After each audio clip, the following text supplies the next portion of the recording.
So very good afternoon to one and all. The resource person for this afternoon session has joined our cloud meeting. So on behalf of UGC Malviya Mission Teachers Training Center, Dr. Babasaheb Ambedkar Marathwada University, Chhatrapati Sambhaji Nagar, I welcome Dr. AJIT THETE, who is Director, Center for Development of Leadership in Education, Private Limited. So indeed, it is really an honor and pleasure for all of us to have him here on this Zoom platform for this NEP orientation and sensitization course. So again, I welcome Dr. Ajit Thete, sir, and I would now hand over the session to him. Over to you, sir. Yeah. Nice. Okay. Hello. Good afternoon, one and all. Good afternoon, sir. Good Am afternoon. I audible? Yes, sir, we are audible.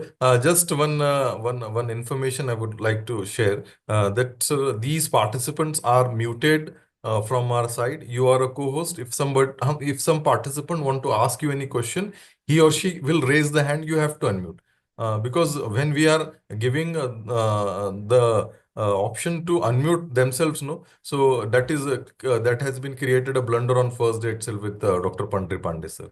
Okay. So it is requested that participants should raise the hand and our respected resource person will unmute and you can ask the question. Thank you, sir. Thank you so much. Yeah.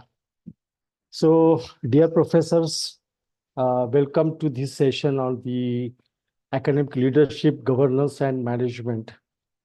I'm really happy to be the part of the Malviya Mission Teacher Training Program on the sensitization of national education policy.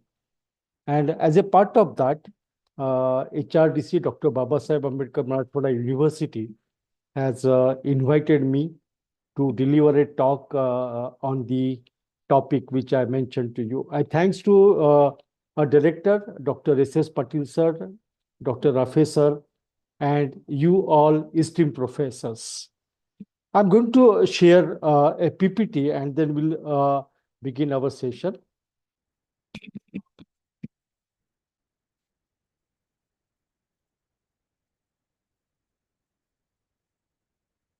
The total, I'll just open.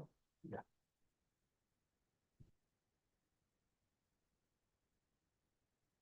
Yeah. Is it visible? Can you see the PPT? No, sir. No, sir. Okay, wait. Yes, it's taking time. One second. So this is not a new topic as such, but then when we talk of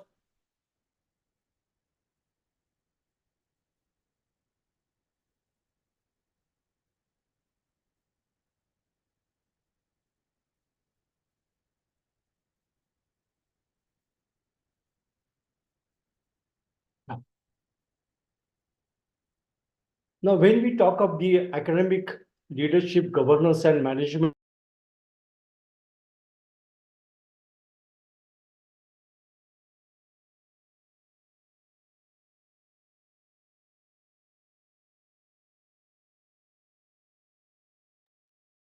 so participants, bit of 5 minutes, some technical issue in resource person sides.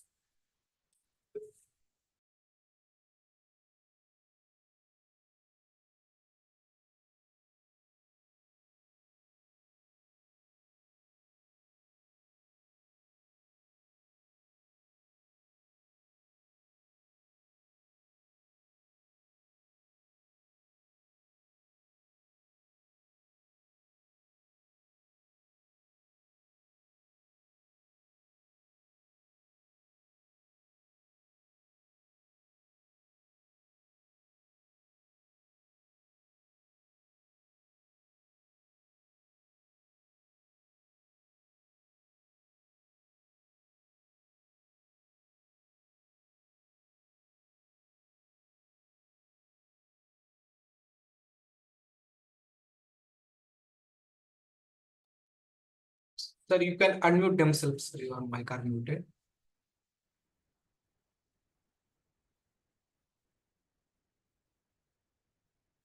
No, sir. No, sir. You can unmute themselves. Yeah. Yeah, thank you. Thank you.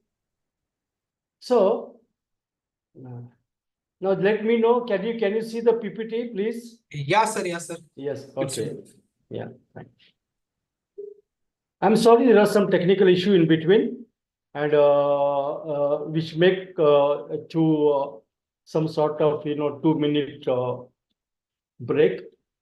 So academic leadership, governance, and management, I know that it's not a new topic to all of you. We, when working in the either university or in the institute or a department, we do come across a variety of the situation in which we need to take certain decision. Not only that, many times you have to take certain initiative. But then, how that leadership in general and leadership in academics is different. That is what we are going to talk about. And in the light of the National Education Policy 2020, what we as a teacher, because here generally we mentioned that we used to say that the principal is leader or vice chancellor sir is the leader. But here now everyone in the education institution has to demonstrate the leadership in education. This is very important. And that will take us to achieve not only the objectives of National Education Policy 2020, but in total developing the career and life of our students. So this is where we are going to talk about.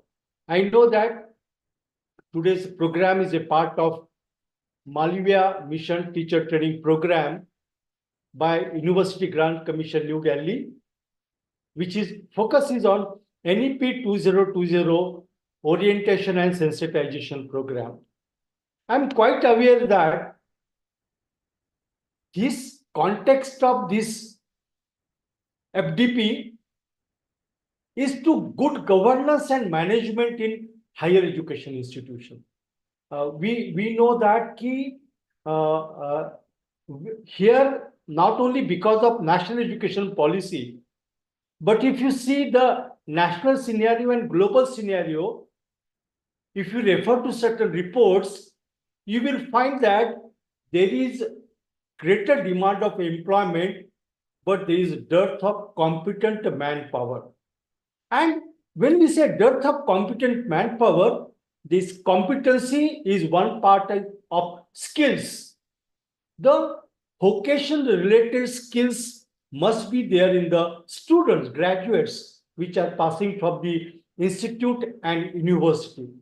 And at the same time, when we talk of the skills, it is equally required that there is a holistic development. So a leadership in the academics, there we require good governance and management. And obviously, not only the new teacher, but everyone needs rigorous preparations so that we can prepare for continuous professional development and getting a good support to work and demonstrate in the institution. Hence, for today's session, I have planned certain session outcomes. These are the session outcomes which we have planned. Conceive, design, implement the concept and fundamentals of academic leadership in educational processes. So you have to conceive how is that leadership in general and academic leadership that differs, that we need to talk.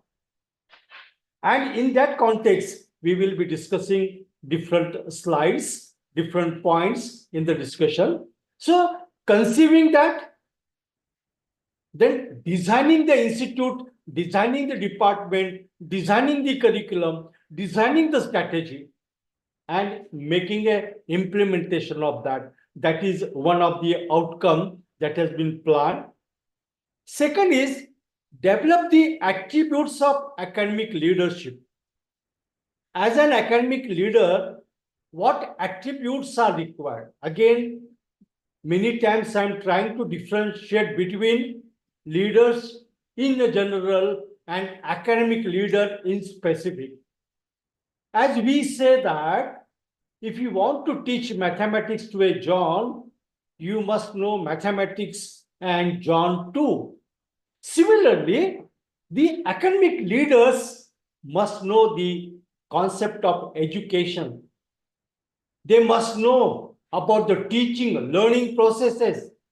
They must know the assessment and evaluation.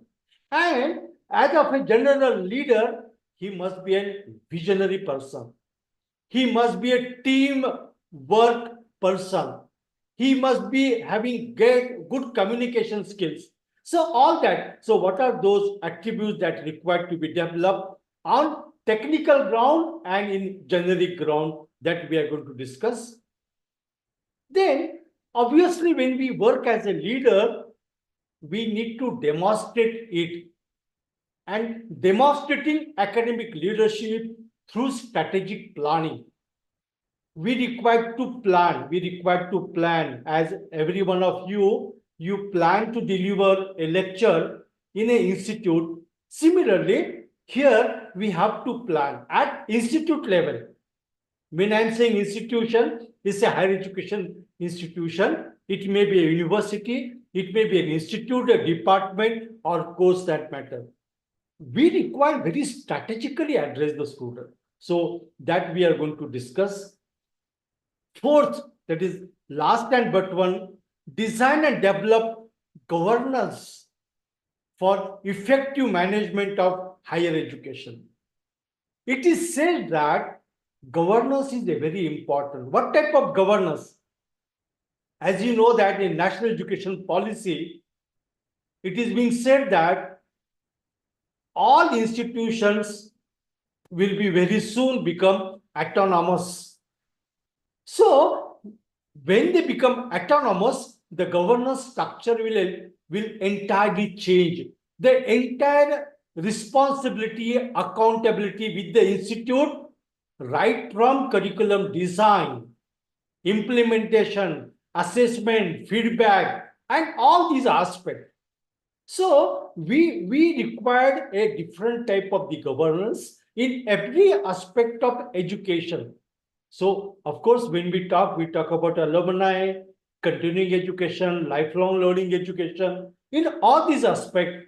And for that, we require proper management of education. And obviously, we are going to very quickly going to address different management tools and strategies in the management of higher education. So, dear professors, these are the 5 outcomes that has been designed for today's session, and we will try to discuss with examples the outcomes of all these sessions that we are going to discuss. As Dr. Rafi sir mentioned, whenever you have a question, you can raise a hand or you can type in the chat box, through which I will come to know that and I will respond to your questions. While designing this presentation, I assume that the faculty, the delegates attending this session, they are from different disciplines: science and technology, business management and commerce, and humanities. We call them liberal arts and education, law, etc. I also know that some of the faculty are working at metro city, at a regional place, at a district place, and there are faculty who are working in a remote area, in the rural area. Why? Because though the many times curriculum is same, but the type of input which is getting to the institute in the form of students, in the form of knowledge, that differs from one to another. And hence, when we are demonstrating a leadership, we have to think about which are those areas in which we need to concentrate, because my leadership style or my leadership strategies which are suiting in the district area or in the metro city may not match or applied in the remote area, in the rural area. What I'm thinking in the science leadership, in the science education, and leadership required in commerce education will also differ to some extent. So we all have to think in a manner that as an institute, you are a leader, and how we can develop these aspects of leadership into the institution.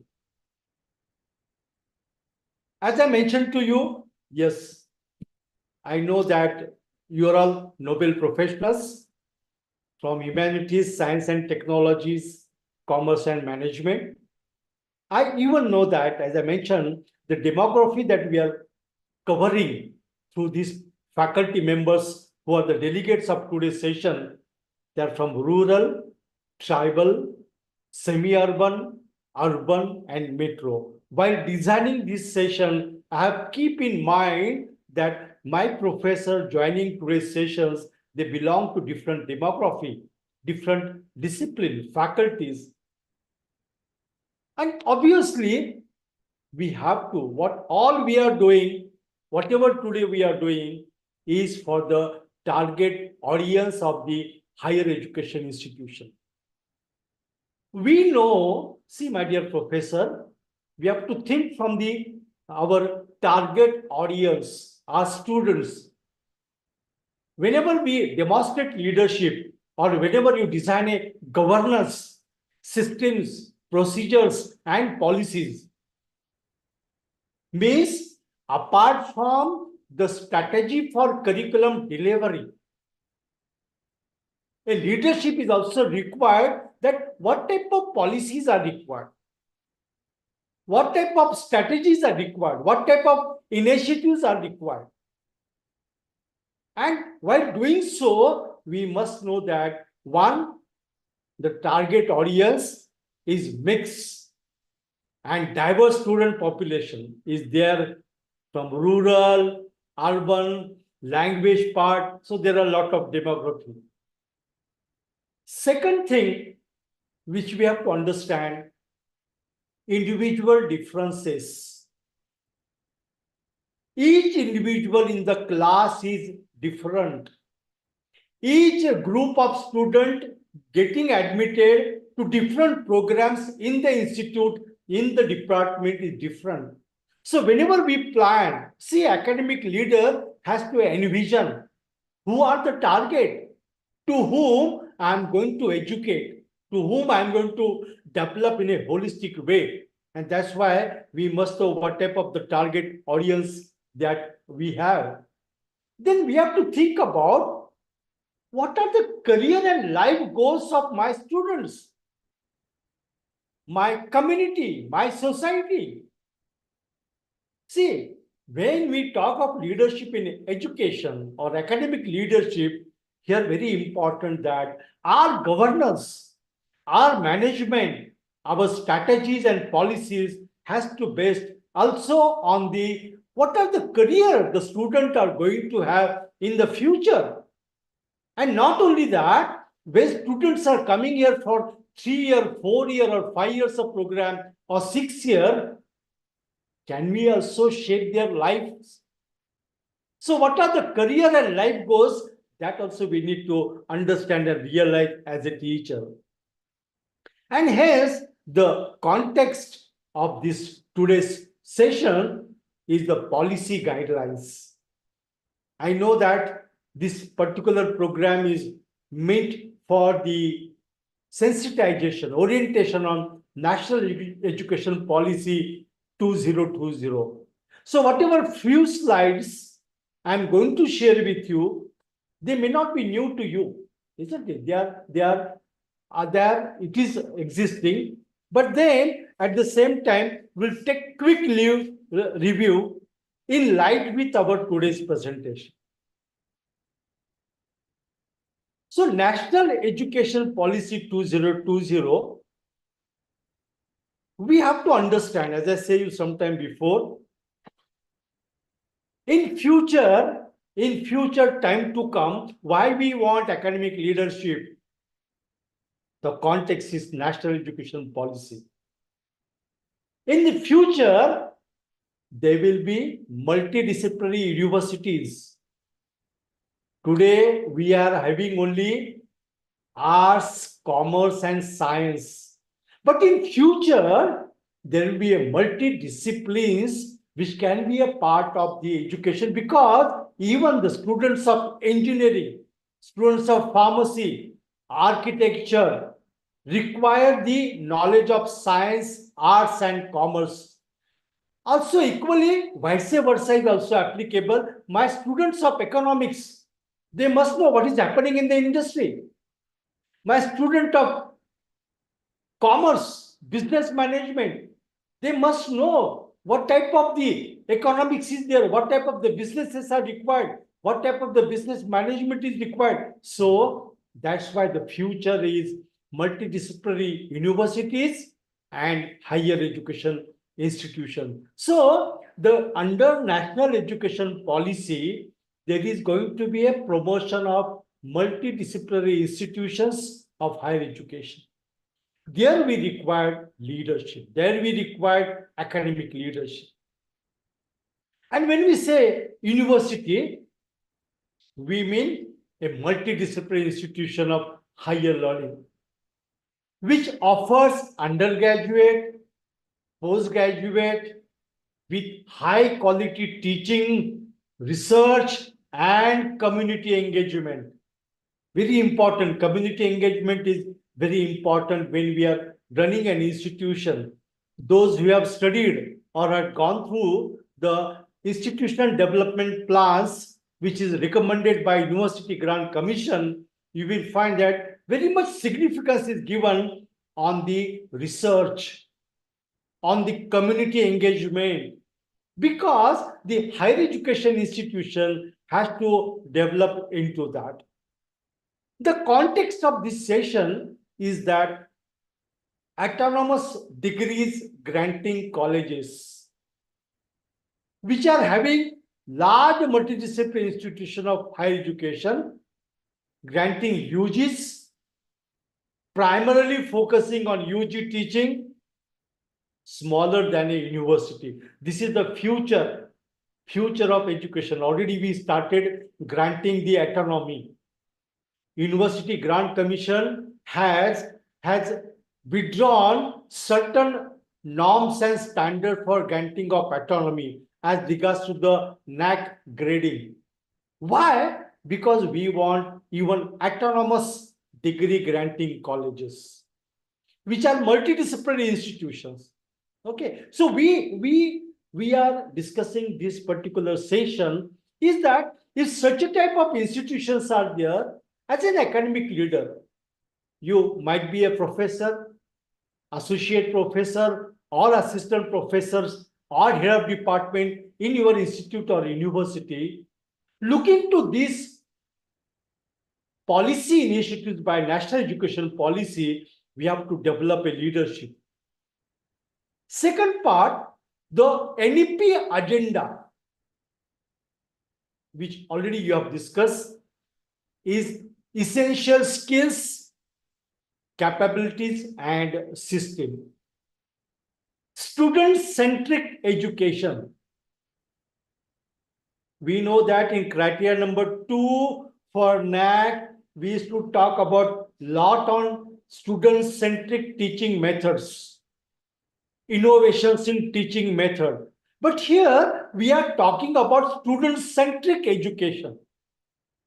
Means to say that, as in the one of the previous slide, I mentioned that we have to think about our target audience, their life and career goals, and accordingly we need to deliver a education.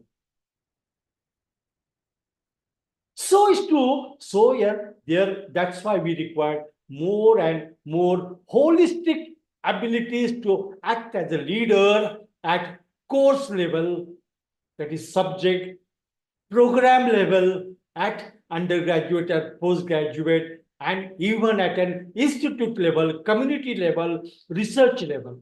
we have to work onto that. Second, flexibility, exit and entry system.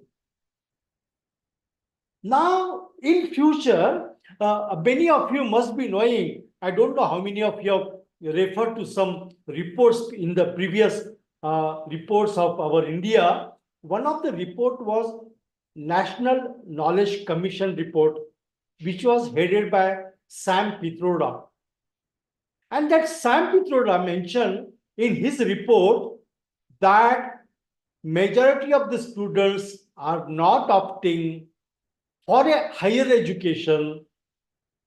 One of the reasons is rigid. There is a rigidity. Second, there is no employment potential. I'm talking about the past. Now curriculums are designed. And even our student want to learn, but every student is not enough capable so that he can continue with the higher education. And that's why such type of the suggestions were taken across the country, internationally, and we have come out with the multiple exit and entry system. You must have come across this point many times, that after first year certificate program, second year diploma, third year then he will get bachelor's degree, and so on. So this is why the flexibility is to be given, and for that we require leadership. Resistance to the change is always there, but we have to see that how we can design. Just to share with you, I work with different universities and higher education institute pan-India. In one of the university, which is being located in the state of Maharashtra, in Pune, JSPM University, where we are implementing this exit entry system right from first year of the establishment. And we observe that there are students, might be, to begin with, there are very few, but there are students who are interested to opt for this type of the education and upgrade their knowledge and abilities. So in that context, we have to talk about that. Multidisciplinary education, which already I mentioned to you, internships, experiential learning and internship. And you are quite aware by this time, recently, University Grant Commission has made mandate that our UG and PG students should go for a internship. Even PM internship program is also launched. Why? What? Because to enhance the employability, to enhance the entrepreneurship, to enhance the application level knowledge, we require to have to have a internship system into our institution. Ethical and moral reasoning. The other day I was conducting a program in one of the institutions, was on the domains of learning. When we talk about domains of learning, we generally talk about Bloom's taxonomy. I have high regards, respect for Benjamin Bloom, who has come with the cognitive domain. But at the same time of cognitive development of intellectual skills, we have to focus on development of ethics, moral reasoning, which is covered in affective domain. By David Cathal has designed a taxonomy for affective domain, and that must be implemented, imbibed into the curriculum design and implementation, assessment, so that ethical and moral reasonings are developed. So this is the unique nature of the NEP policy, which they have pinpointed. Doesn't mean that prior to this we discussed this issue, but the purpose of bringing it as one of the initiatives in the policy is to give emphasis into that. Knowledge and practice of human and constitutional values. We require to have a good citizen. It means to say that me as a teacher, me as a head of department, me as a professor or a principal of an institute, I will see that my student, while taking the degree, while learning, will also become a citizen, a positive citizen who will contribute in the development of nation. He knows inclusiveness. He knows human rights. He knows gender equity. He knows human values and professional ethics. And that's why this has given into the curriculum. Citizen skills and values which I have to talk about, and very importantly, knowledge of India. Knowledge of India, why we want to know about the knowledge of India is that we should learn, we get motivated, we get inspired, we enhance our confidence, and we can really should be the proud in our domain and domain in a general, in a multidisciplinary area.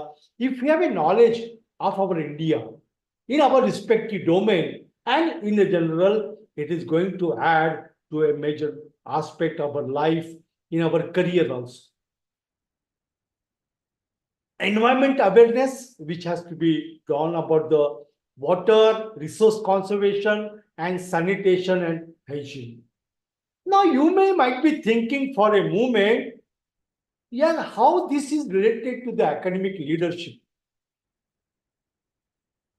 Academic leadership has to understand the different parameter, different attributes of education, different attributes of human that we need to develop, and for that, what type of governance is required? What type of systems are required? What mechanism is required? You can envision. You can strategically plan.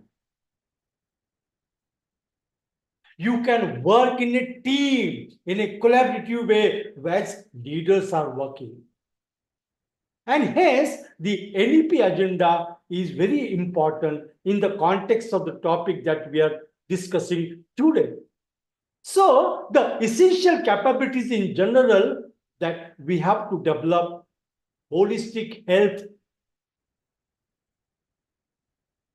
global citizenship education, knowledge of India, and organic living. These are the capabilities that we have to develop. So when we design our institution vision and mission, strategies and policy, we should be focused on these policy initiatives of the National Education Policy 2020.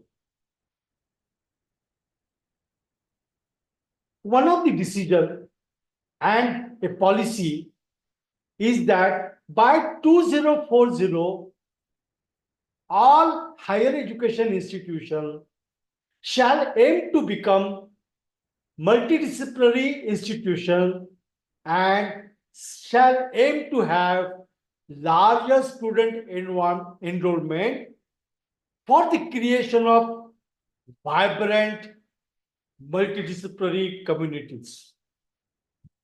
See, what is policy? What is the agenda? Now, when you try to analyze the statement of this agenda, multidisciplinary institution. Why? Because a standalone discipline is not useful for career and life. One should have a knowledge of multidisciplinary domain, may be limited to their profession, their career, but we must have to have large student enrollment so that we can go for a higher education. More numbers are learning, so research is learning. Okay, and we have to go for a vibrant multidisciplinary communities. Research. Why this 4-year honors program is being introduced? Because we want a vibrant multidisciplinary communities which can participate. So, dear professors, this context is very important when we talk about a academic leadership. Thinking to these agenda point, this policy point, we can demonstrate the academic leadership. We can develop that sort of the academic leadership. And to come in the future, of course, it is in pipeline, the governance at national level is going to change. And you must be knowing about all these. Just I'm showing you this for. There's going to be a Higher Education Commission of India, okay, which is there. Then there will be a National Higher Education Regulation Committee will be there. Then right now there are different academic accreditation bodies are there. They will be brought under the centralized one single umbrella National Accreditation Commission. Then National Research Foundation will be there. Right now, we have so many UGC scheme, DSP scheme for granting the research. But then to streamline that, to promote research, to provide greater funding, a single window is there, which is National Research Foundation. Then Higher Education Grant Council, whatever we have right now, we get a lot of council grant. So that for that we are going to have into that. Then General Education Council, which is providing about the standards of education, both in all aspects of domain, and National Higher Education Qualification Framework. Many of you must have referred that every developed and developing country has got their qualification framework. So similarly, now you must have seen National Credit Framework is already developed, it is been published. So that Higher Education Qualification Framework will assist into that. Hence, what we have to see and why we require a leadership in education is 5 types of minds. Disciplinary mind, discipline. If I'm a student of history, or I'm a student of biology, or I'm a student of finance, I will have a disciplinary mind. My mind will get developed to my discipline, the honors program, the application and evaluation level, analysis level abilities will be developed. Not only that, that disciplinary mind will give birth to a creativity, new creativity. We talk about in the Bloom's taxonomy, 6th level is the creativity. Having domain knowledge is not sufficient. You must be able to apply them. You must be able to use that knowledge to analyze the product, processes, material, and create something innovative into that. But to have it more productive, we require synthesizing mind.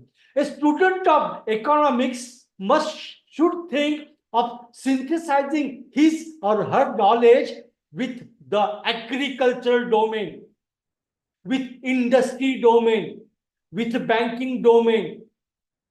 The student of science must think from the agricultural point of view. So we must be able to synthesize mind, not we become a single disciplinary, but our students, they might be of the science and technology, business management and commerce. They might be from liberal arts. They must be able to apply the knowledge that they have gained to the different domains in the career and life. That is the meaning of synthesizing the mind. Not only that, we have to develop ethical minds. You have a disciplined mind. You have a creative mind. You have a synthesizing ability. But if you don't have any ethical mind, the whole game will get flopped. Hence, ethical minds we need to develop. And very important, fifth type of the mind is respectful mind. Respect for self, respect for parents, respect for colleagues, respect for different parts of the community and society, everyone, respect for the nation, respect for the global changes, respect for the environment.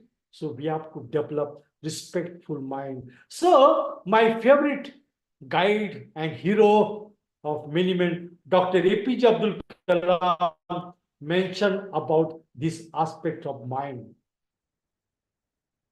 So as John F. Kennedy said that leadership and learning are indispensable to each other. If we have to have a leadership, my dear professor, learning is must. And that whatever previous slides I have shown you, that this is something which demands leadership, which requires leadership. We have to learn and unlearn from our past. Why is that so many graduates are passing from the institution, but they are not employable?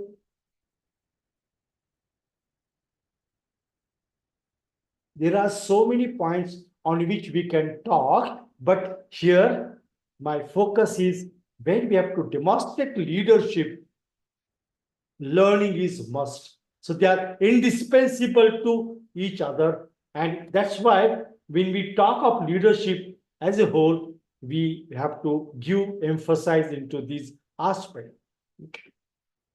I hope I'm not going fast. And I want you to enjoy the session. You can raise the questions also. But whenever you are raising the question, please raise the hand. So I can go to the chat box and I can see your question. Here, my dear professor, these previous slide talk about why really we require a leadership in education. What is the different dimensions of academic leadership? That what we talk about. Now, when we talk all these things, now, as said by Dr. APJ Abdul Kalam sir, let us sacrifice our life today so that our children have a better tomorrow. I always say, teacher life, only teacher can understand. His concern for education, his concern for students, his concern for research, his concern for the society. And hence, we call as a teaching as a noble profession. In my CV, you must have heard that 40 years of teaching experience. Not as a quantity, very important is quality. What you are given to students, what you are given to society, what you are given to profession. I must ask this question to myself.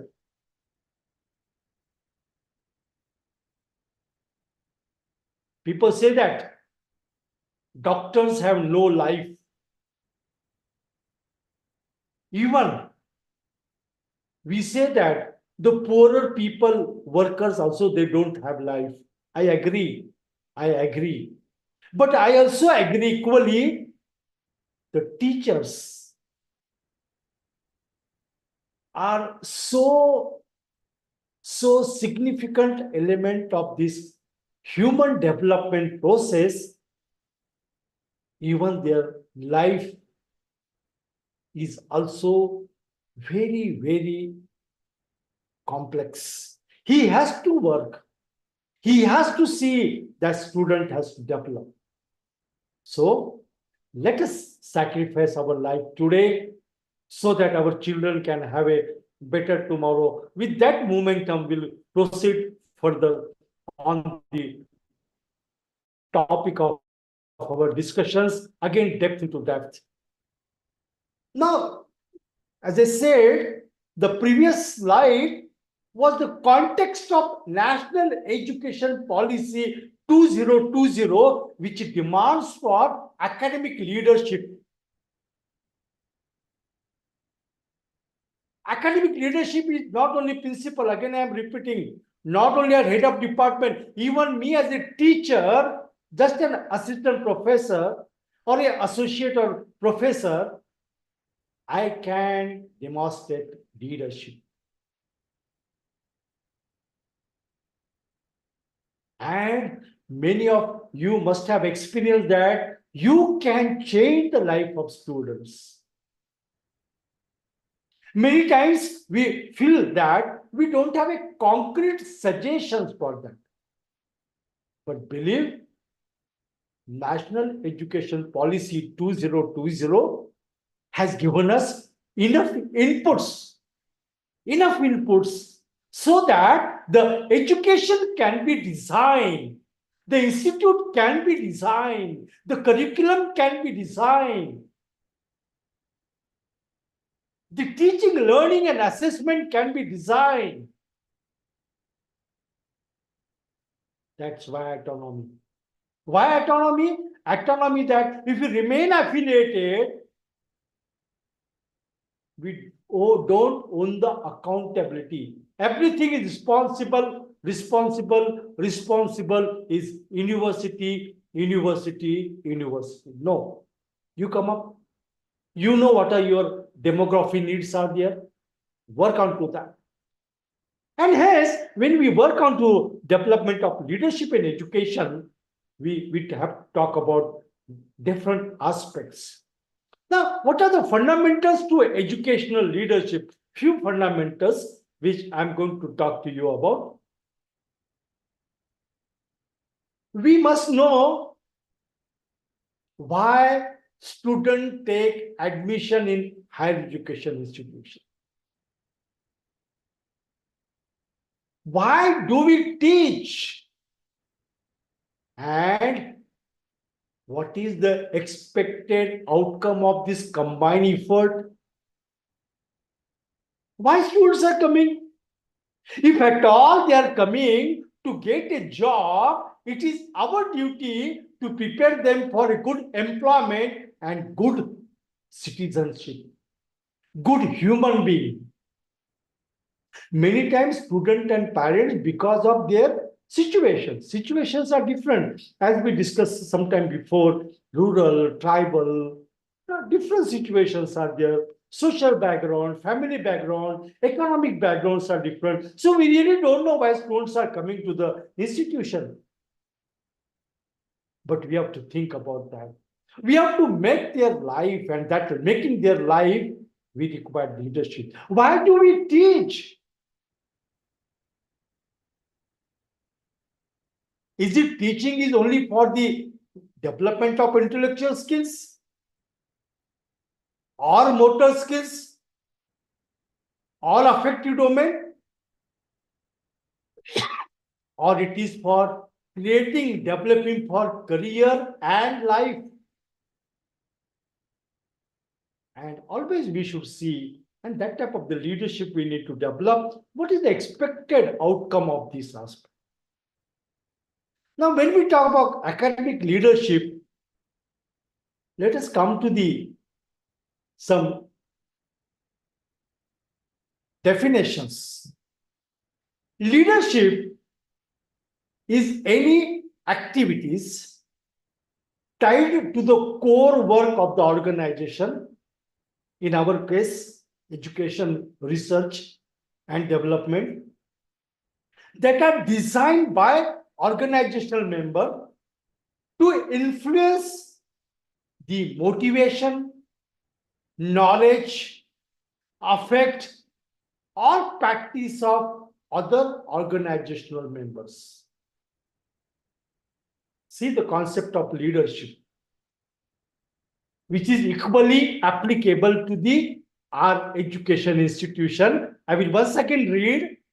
Leadership is any activities tied to the core work of the organization that are designed by organizational members to influence the motivation, knowledge, affect, or practices for other organizational members. Here we talk of, that's why we talk of autonomy. We must design curriculum. We must design our mission and vision in that context. Then when we talk about academic leadership, see what academic leadership talks about that. Slight difference or rather application level. Academic leadership is a process of enlisting and guiding the talent and energies of teachers, pupils, and parents toward achieving common educational aim. We talk about common educational aim sometime before, when we're talking about the agenda of developing different capabilities among the students, holistic development. Education is for career and life, creation of new knowledge. So academic leadership is the process of enlisting and guiding your curriculum, your stakeholders will help us to enlist the processes and guiding the talents and energies of teachers, pupils, and parents toward achieving common educational aim. This is the concept of academic leadership.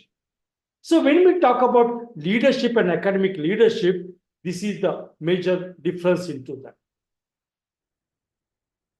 Now, when we talk about emergence of leadership in education,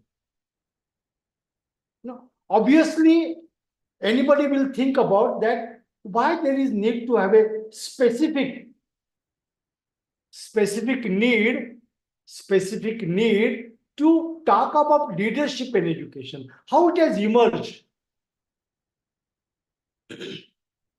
Demands were made on higher education institution for higher level of people's achievement, and higher education institutions are expected to improve and reform. I hope you agree with that.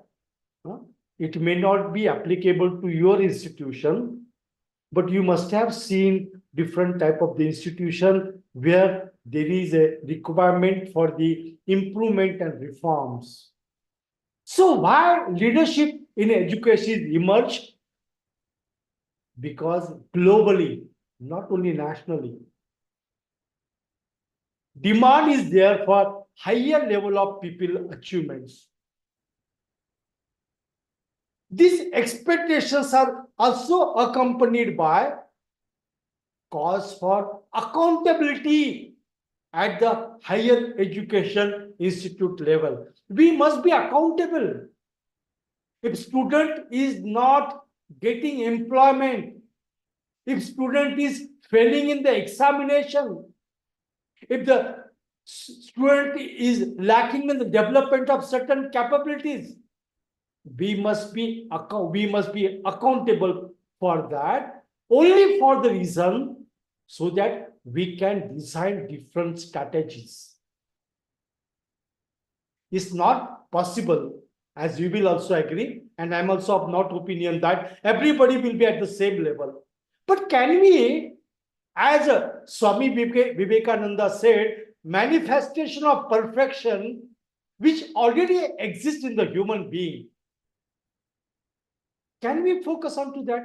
Can we develop into that? So, and for that, accountability is required. The administration and management are terms that imply stability through the exercise of control and supervision.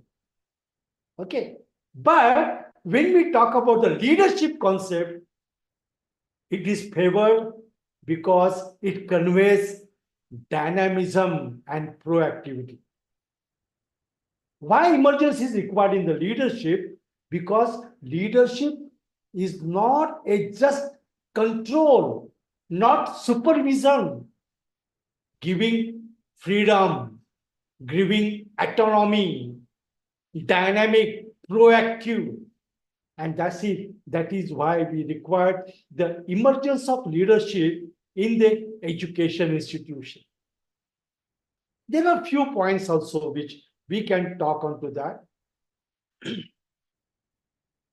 Generate results and achieve your organization vision through change-focused leadership.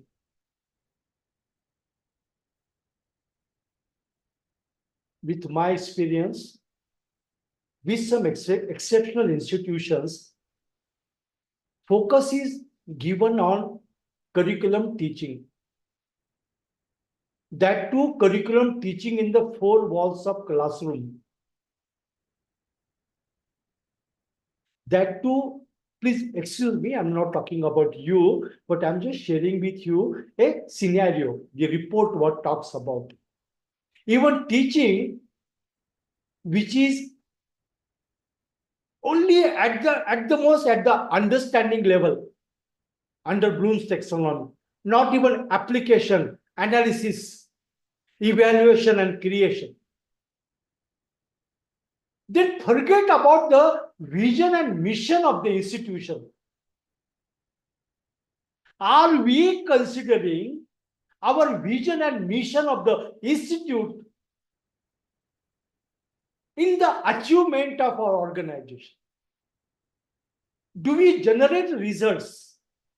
And to have that, we require academic leadership.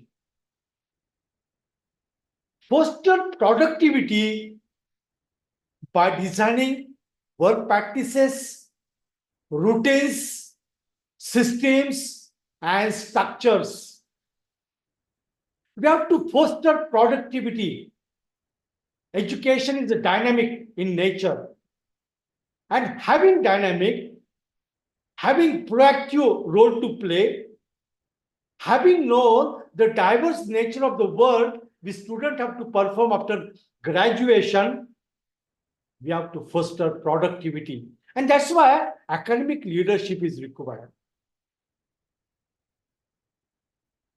Engage people from across the culture, backgrounds, and languages through effective communication. To me as a teacher, no gender bias, inclusiveness, respect to culture, respect to social backgrounds, economic background, languages. So why academic leadership is required? Because for one or other reason, sometimes mentioning about student payment capability for the tuition fees, or talking about student language issues, their culture, instead of that, we have to engage the people from across the culture. Why? That is why academic leadership. To me, sitting in front of me or connected with me are my students. And I want to develop their future, their career, and not only career and life. I have to develop. And in that context, we have to wait. Cultivate empowerment, resiliency, integrity, and growth through your personal development and development of others. See why academic leadership is required. We teacher, that's why I say sometime before, teachers' profession is a noble profession. Our lives are complex life. As doctor works, we teacher also works for the development. I would like to share one of my family experience with you, my dear professor. While performing my professional duties during my job, one of the social aspect which I used to address is career guidance and counseling, which I used to offer free of cost. Lakhs of students I have guided, lakhs of students I have trained. Why I'm telling you? For career guidance, for counseling, many times students, their parents, they used to come at my home. My home was always open to them. Either they can come to my office, they can come to my home. And this was a regular practice. This was a regular practice. Still it is going on. And I'm proud as a teacher, being a colleague of you all, I feel proud that I was useful to change or counsel the student, their career and life. I will not tell you today example. I want to tell you something else. When many students are coming, obviously, along the side, my wife used to sit with me. Of course, in due course of time, she has also developed capabilities and competencies of counseling the students, parents in different dimensions. But then, when we were once upon a time, me and my wife, we were sitting at home, no one was there. She was happy. She said that, oh my God, how the students and parents are coming with different types of their difficulties and how the council is changing their life. We were discussing.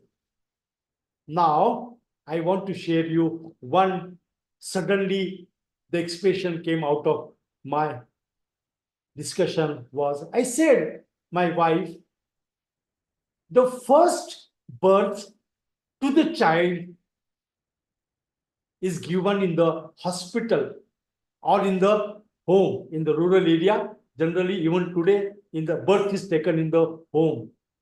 I told her that the career, the birth of the career of that student is taking place in our home. See the important, what is the spirit behind that? We have to guide and counsel the student so that their life will change, their vision will change. And that's why the cultivate empowerment. My teachers are empowered teachers. They must have a well-knowledgeable, competent to address different issues in the education. Resiliency. We have to have an integrity. I could not, in many places, I don't see the integrity. And growth through your personal development and development of others. And very importantly, we must have a skills, knowledge, and positions you need to make a transformative impact. Why academic leadership? Why we talk about academic leadership which is required in the institution, in higher education institution, in school education, because there has to be a transformative impact. Having discussed the background about target of policy agenda and the concept of academic leadership, these are the reasons why the academic leadership is required. These slides I'll be quickly going. I may not go into the details of that. But the education, the concept to the policy agenda, which one should understand, one should agenda that when we talk of education, obviously, as I mentioned you, when we do these all things, what we must know, the conceptual. I'm showing such a slide which may be very, very preliminary for you, but it is a link for our discussion. See the concept of education, what Mahatma Gandhi said. Education is development of body, mind, and soul. Mahatma Gandhi said. We have to develop mind. Mind means we have to develop intellectual skills. Body means motor skills. He will be able to operate, work his own hand.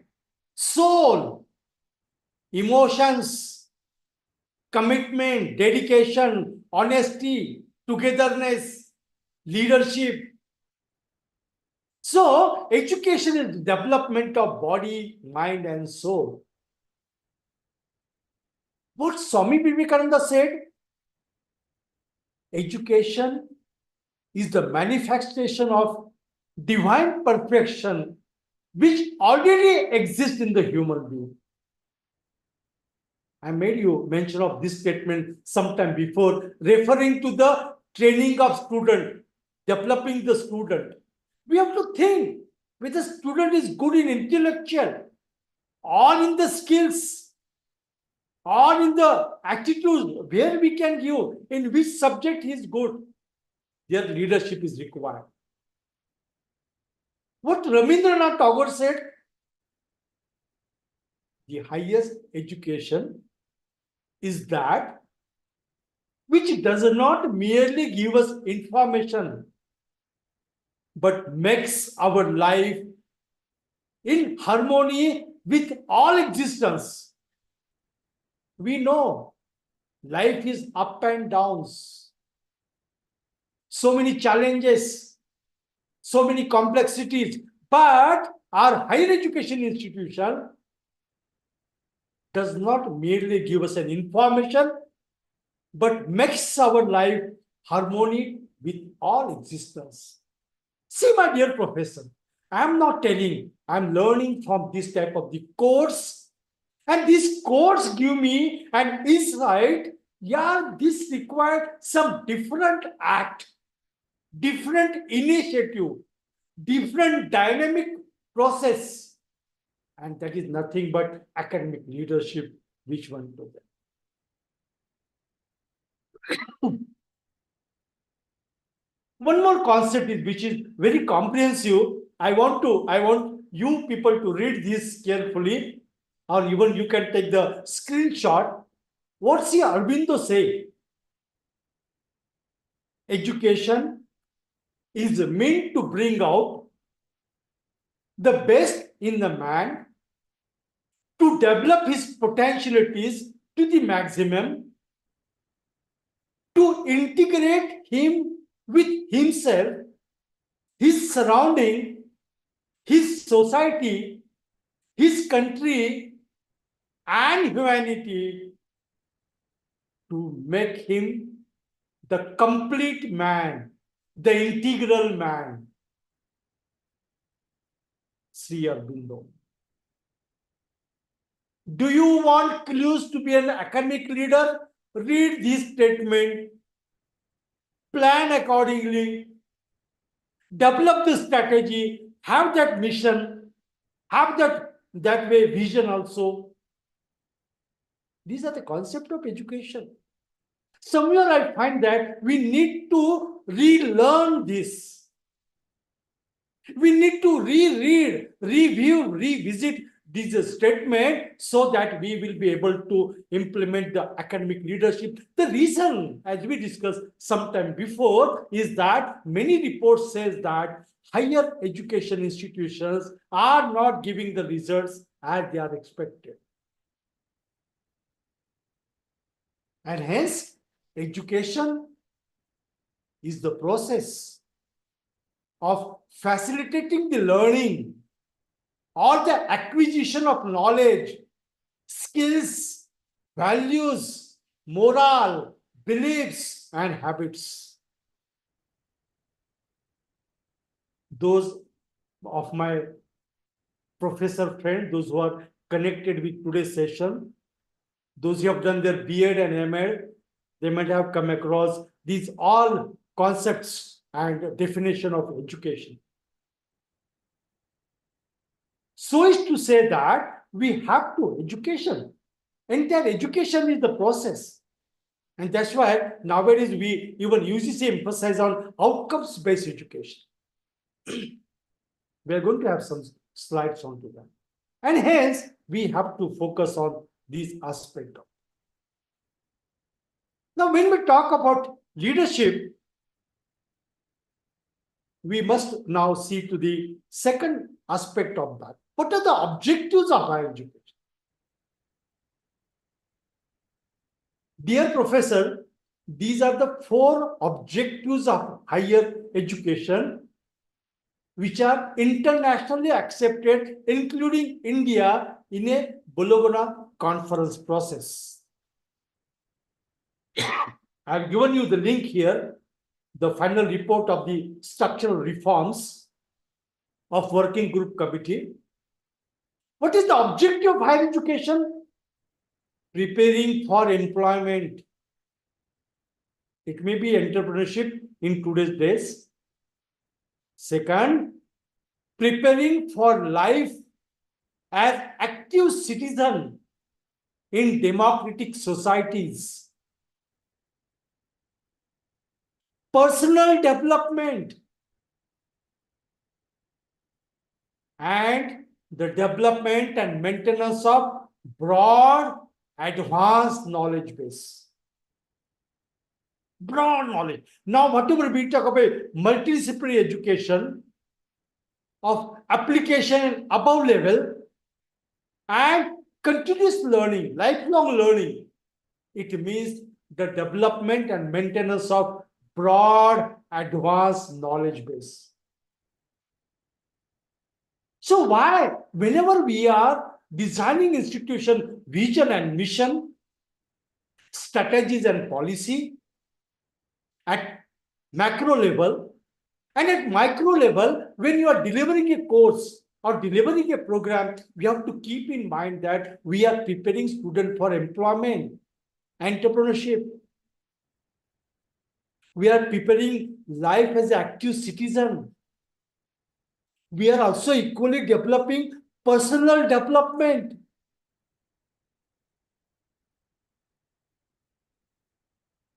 It's not only coverage of curriculum, and here we require different leadership.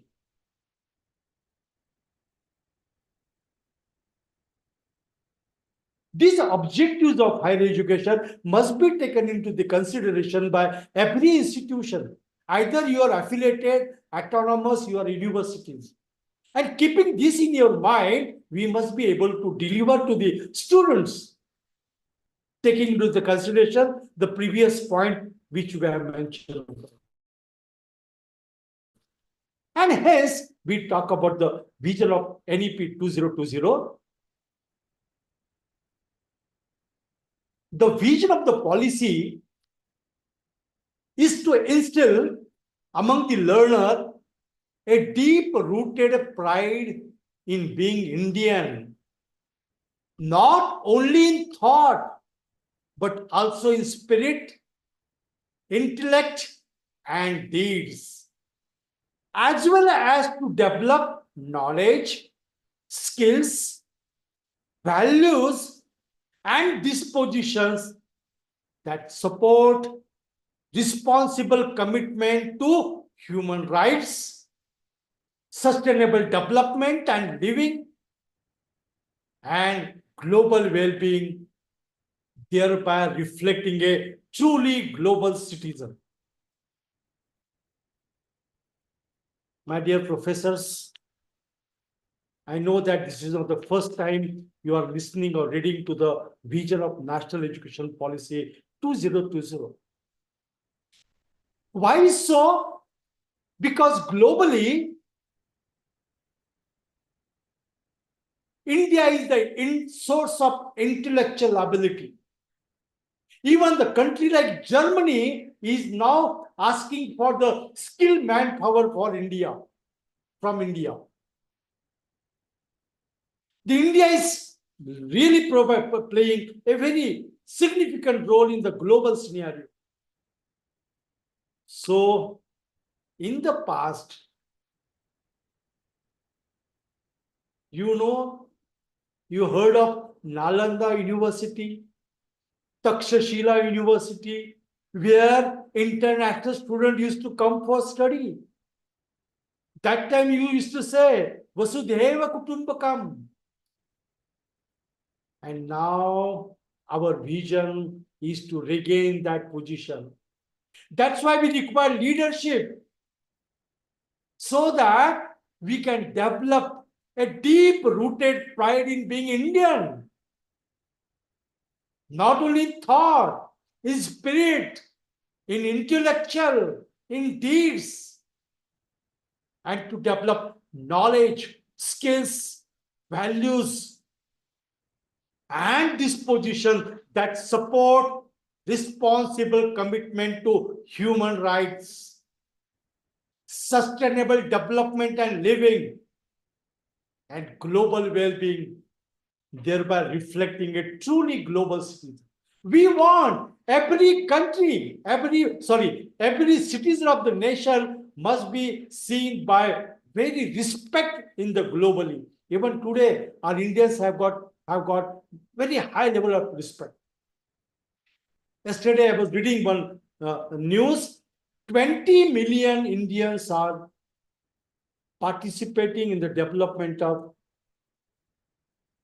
UAE. So much is a part. People are proud of India. We have to develop this society. And that's why to bring this, we see that education is the process. And that we have to part into that. In Sustainable Development Goal 4, education is a force multiplier which enables self-reliance, boost economic growth by enhancing skills, and improve people's lives by opening up opportunities for better livelihood. We have to get some input from the SDG Goal 4 when we work on to that. So, when we talk about leadership, you get a lot of input from the UNESCO's report like Sustainable Development Goal 4 only for our purpose. Then it becomes a duty of you and me that how we can make education as a force multiplier. What vision is required? What should be the mission? What should be the policies? What should be the strategies? What should be the initiatives, programs, and projects? So that enables self-reliance, boost economic growth by enhancing skills, and improve people's life by opening up opportunities for better livelihood.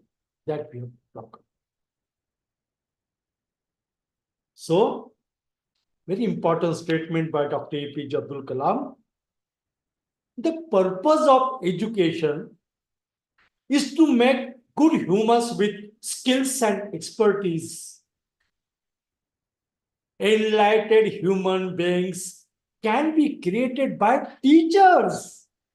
This is the quote by Dr. APJ Abdul Kalam, sir. The purpose of education is to make good humans with skills and expertise. Enlightened human beings can be created by teachers. Because Dr. APJ Abdul Kalam, he himself has accepted many times whatever he was because of his teacher. So he has faith onto that. So my dear professors, we can bring this change into that. So to summarize, education is life and care. career. We must prepare our students for the objective of higher education, employment, positive citizen, personal development, and a broad-based and advanced knowledge. We must adhere to the Sustainable Development Goal 4 and the concept of education by Sir Rabindranath Tagore, Swami Vivekananda, even Maulana Azad sir has given a very good input onto the concept of education, Mahatma Gandhi ji. And that's why our higher education system has to have a mission and vision for them. And that all the time, what we trying to say you that's why leadership and management is vital. This is where we require leadership and management, which is going to be very vital into this. Now, when we talk about the attributes and dimensions of academic leader, these all people now see what is the concept in the realities should be there. Leaders in higher education institution, such as vice chancellors, principals, professors, deans, department head, teachers, set the vision and direction for the institution.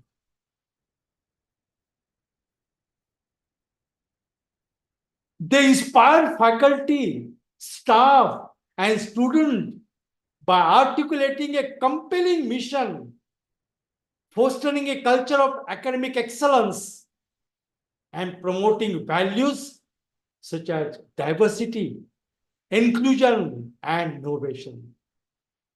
See, whatever we see the concept of academic leadership in detail, in point to point. Effective leadership in higher education encourage collaborations, facilitate strategic planning, and adapt to the evolving needs of students, faculty, and society.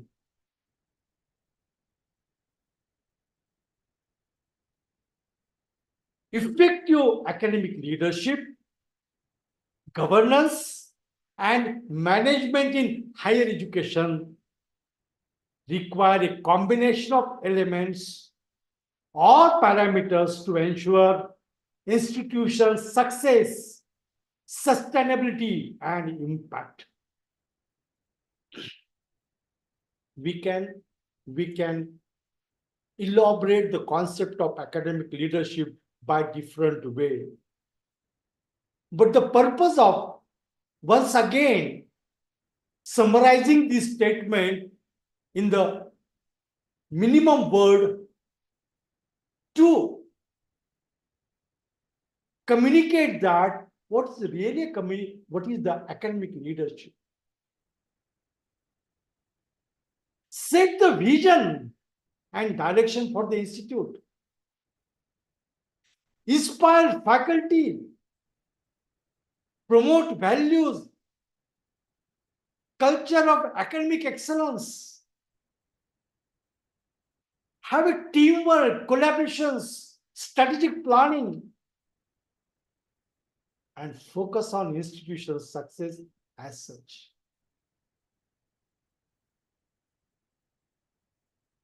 So, when we talk of elements of academic leadership, since we talk about development of academic leadership and management, so you as an academic leader, setting vision and mission.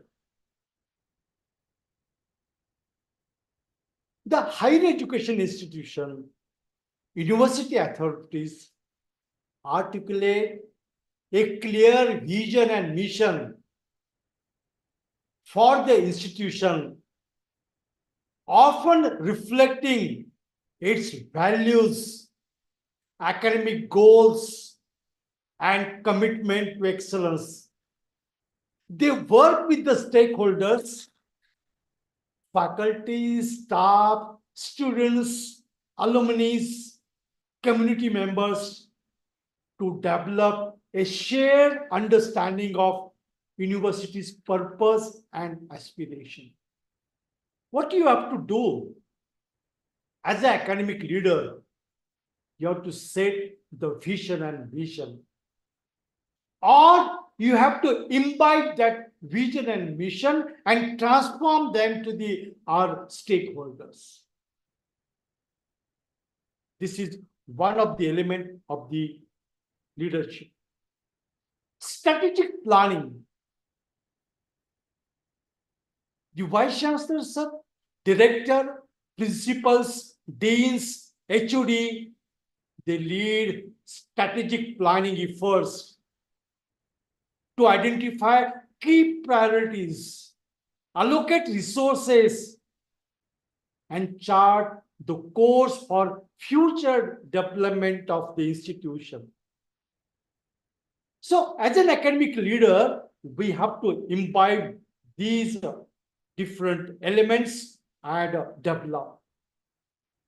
They assess the internal and external landscape, strengths, weaknesses, opportunities, and challenges.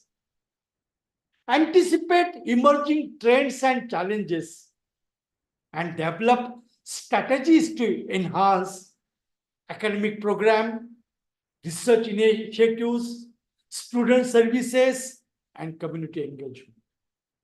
See, what are the elements of academic leadership? You are visionary. You have to go for a strategic plan. You have to assess internal and external landscape, environment, and you have to align yourself, your institute, with the challenges. Academic excellence. We have to go for an academic excellence so that we can promote rigorous standard of teaching,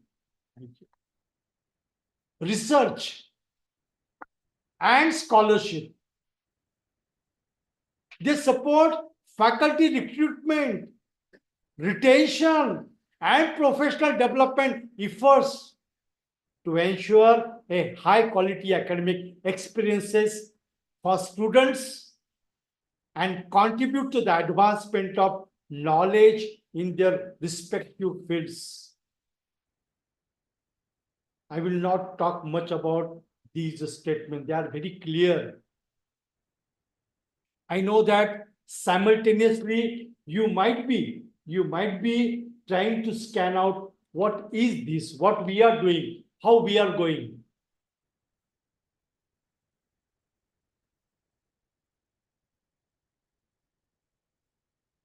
And hence, in this context, in element, we have to develop. So is to say, my dear professors, we are going very, I think we are going with started our session with a really, what is the session outcome that we are going to develop? What is the NEP agenda? What is academic leadership and why it is required? Then to demonstrate as academic leader, what are the concept of education? What sustainable development goals says? What higher education objectives are there? What is the vision of NEP 2020? And for that, what are the different elements of academic leadership? Mission, vision, strategic planning, academic excellence, so on and so on. Friends, we'll just take a 5-minute bio break. You can also have a cup of tea, coffee, whatever you like to have. Now it is 3:56. We'll meet at 4 o'clock. Stay connected. Stay connected. Don't go away. My PowerPoints are here. I'm also connected here. Okay. Please. We'll take a gap of 5 minutes, please. Thank you so much.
So welcome back, my dear professors.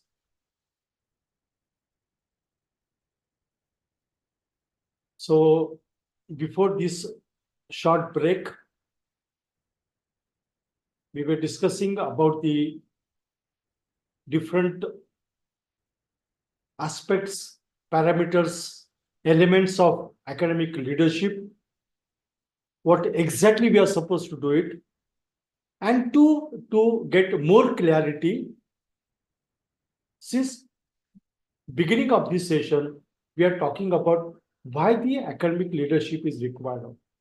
So different concepts, different codes, different reports, including national education policy initiatives that we discuss. Now we move forward, and when we talk of the leadership part of that, we obviously has to define these education leaderships. So, as we discussed, we have to set the direction. So, you as a leader, setting the direction, developing the people, and redesigning the organization. This is must, because I know that because of the national education policy, we are not yet prepared thoroughly, totally to implement the national education policy. So we have to define a shared mission and goals to guide the institute community, the school community. And equally, we require to empower the student. We require that educator must be properly developed. Here, I know that this type of the lectures are being conducted. I'm conducting across the country for different HRDC. This is a good initiative, but even at institute level, those who could not get the benefit of such type of exposure, that need to be done. And we need to cultivate a collaborative culture and effective system to support learning. It's very important. We have to do in according to that only. So when we talk about educational leadership, we have to set the direction. We all have to act as a leader. Again and again, I'm saying, we have to develop the people and we have to redesign our organization. The key principles of effective educational leadership is student-centered, keeping the needs and well-beings of the student at the forefront of decision making. This principle is very important because ultimately we are doing it for the student development, their professional growth, their life and their career. So the key principle that we have to follow is we have to go for a student-centered decision-making process. Instructional focus, ensuring high quality teaching and learning, that is the primary focus, emphasis. Keep in mind the key principles of effective education leadership. It's not only mission and vision, but I say sometime before that education will start right from teaching of course subject, department, programs, institute, universities. And third principle is the distributed leadership. No politics, no centralization, but empowering and engaging all stakeholders in this leadership process. We have to involve them. And that's why, as we were talking about the vision and mission, even in the development of vision and mission, we have to incorporate all stakeholders. So distributed leadership is must. So you should follow these key principles when to have an effective academic leadership. Then developing a vision and mission for education. What you have, because as we discussed in the very beginning, that the institutions are located in different demography. The students coming to the institutions are having individual differences. The program offered are different. So we have to develop a vision and mission, assess the needs, examine the current state of the school, institute, university, and identify the area of improvement, which will help you to set the vision. Collaborative process. Have a common share and vision. Everyone you have to involve into the process. And align and communicate. Ensure that vision and missions are clearly articulated and guide all decisions. It's very important. So we as a leaders, we as a teachers, we have to develop a vision and mission. We are going to have a discussion separately on the process of development of vision and vision. But when we talk of academic leadership, this has to be developed. As I mentioned to you, we have to develop building a collaborative school culture. Okay. Schools means school of finance, school of arts, school of science, they should work. So you should have a shared ownership. We have to foster a sense of collective responsibility for student success. Not only one teacher, one department in the institute, but fostering a sense of collective responsibility. Authentic partnership, engaging families, community members, and stakeholders as true partners. I come across many institutions. They express the concern for student interest in education. Then we discuss of this element. No, we have to have an authentic partnership. Reach to the community, reach to the families, reach to the parents. Then and only we can reach to the or achieve or attain our vision.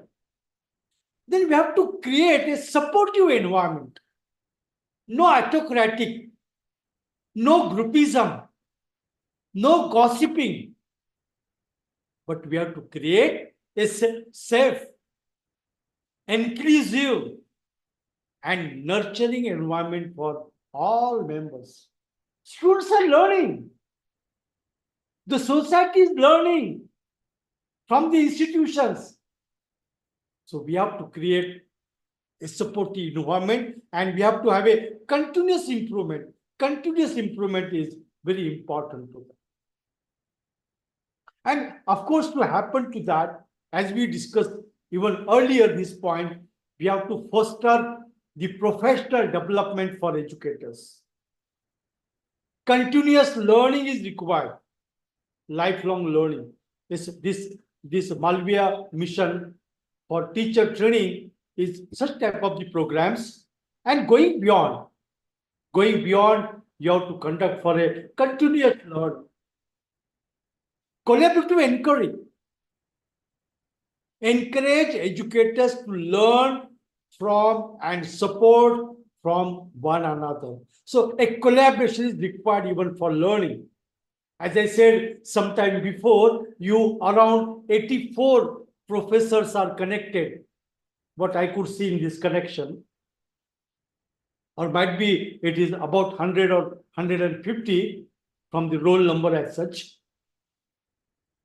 You can develop a collaborative inquiry, share your knowledge, encourage educators to learn from, support from one another. You transform the knowledge, you educate them.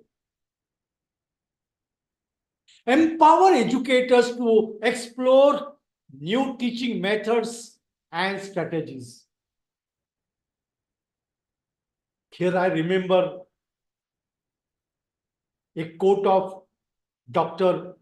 Kothari, who was the chairman of First Education report of country, Kothari Commission report on education, on the basis of which first education policy of our country after independence was come. The Kothari Commission begins his report on a quote saying that the destiny of the nations are being shaped in the four walls of the classroom. It means only lecture method, only lecture method. So we have to go for, even if you refer to the new education policy, 1986, National Knowledge Commission report, they also mention. And that's why we need to come. And that's why very specifically in National Education Policy, it has been mentioned of experiential learning, internship, then to have more practice-oriented course, ability enhancement course, multidisciplinary courses. So along with the teaching methodology, we have to have a different strategy. And that innovations and creativity will change from institute to institute, their demography, their student, the course and faculty, the student interest and academic level. But we have to have foster the professional development. And we must have a continuous feedback on the teaching learning process. And for that reason, as an academic leader, we must have an effective communication and decision making. We should develop a system and mechanism for transparent communication, openly share information, and actively listen to the stakeholders. I go to the different institutions pan-India as a mentor. And I get a lot of, people come and share with me. We have to actively listen that. And not only listen, we have to give them solution. And it must be a transparent, equity and equality, respectfulness has to develop. Collaborative decision making. It's not that involve educators, their families, and students in the decision-making process whenever the issue is coming about the student progress or failure or future prospectus. And whatever decisions you are making, they must be driven based upon the data. So data-driven decisions that we have to take into the consideration. And hence, when we talk about the academic leadership, the effectiveness is there when it's a visionary leadership. There's a strategic planning. There's a collaborative engagement. There's academic excellence. There's a diversity and inclusion. There's a ethical leadership. There's a resource management. And that together will help us to develop the real leader as such. And that's why we need to align ourselves. So we should align proper goals, our own goals with our professional goals, our competence, all with the career and requirement is very important. And hence, we have to plan strategically. Okay. So having known the concept, foundation or context, concept and context, the necessity of academic leadership, different attributes of academic leader, then let us come to the planning of that. Okay. We'll go strategic way. Okay. So, relax. Take a long breath. Talk to self, family, friends, mentor. Take some time and write it. Plan your future. That will take us to the real demonstration of academic leaders. So what we really require to do, we as a teacher, our self-life goals, mission, vision, policy, and mandate. We need to first of all think about that.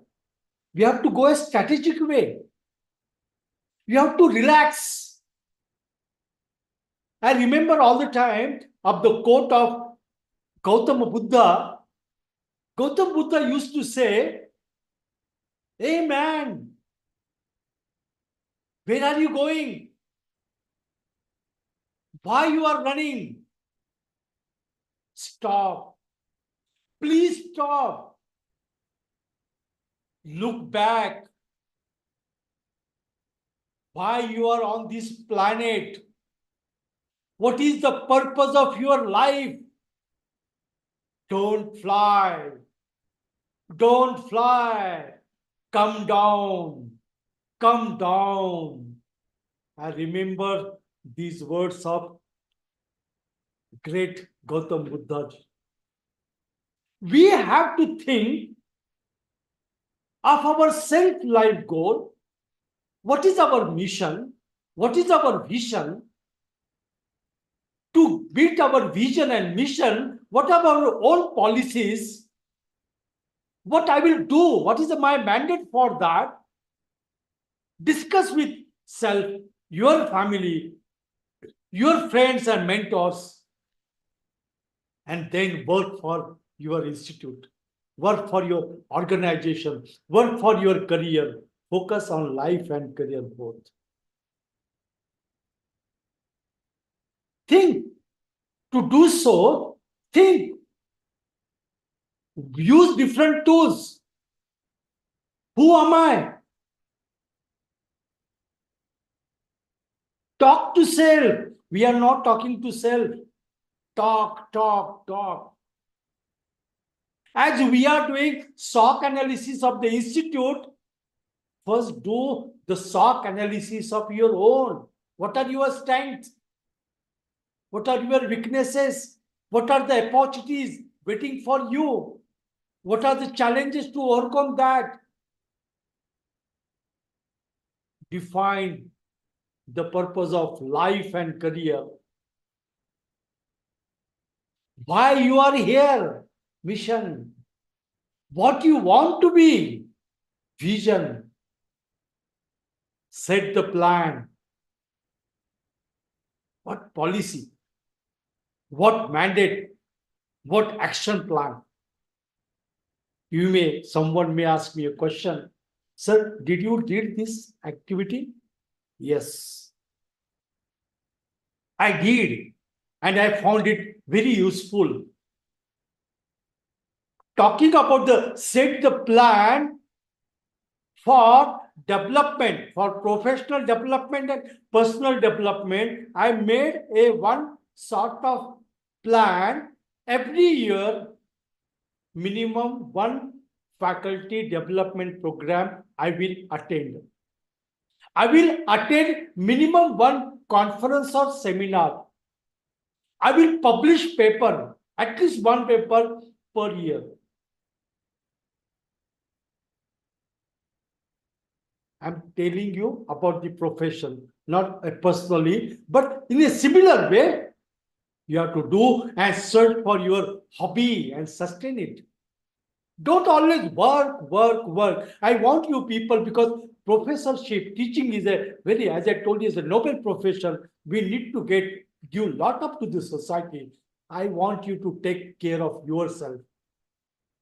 Have some hobby, sustain that, enjoy that. And whatever your vision, mission, you monitor and review periodically. This development tool, generally we talk about the organization, we have to implement of our own self. Because society has a lot of expectations from us. To become an academic leader, we all have to first get ourselves prepared. Doesn't mean that you are not. But once again, we have to revisit and work into that. And go with lot of training tools to be used, mission, vision, strategic plan, which we follow in our life. Think of you, yourself, your family, your society, your profession, your organization, your nation, and the world. Me and the world. This is my copyright concept, which I developed in 2000. When we talk of education, this has come through my interaction with student and faculty as a trainer. I see that when we talk about Vasudhaiva Kutumbakam or global citizen, I have not to only focus on global, I have to begin with me and the world, me, my family, my society, my profession, my organization, my nation, and my world. And in that context, we have to work into that. And to have that, we have to definitely focus on me and organization. Focus on me, focus on organization. If these two together can take you to your mission and vision, because you are many times working in your profession. It may be your own company or your own institute, or you are as an employee, you are working. So we have to focus on self-development, focus on organizational development, and this together we can go to a good leadership which is required for them. And hence, we have to go for a strategic plan. Now, this strategic planning, now we are moving from self to institution to the organization. So, designing the organization culture and excellence.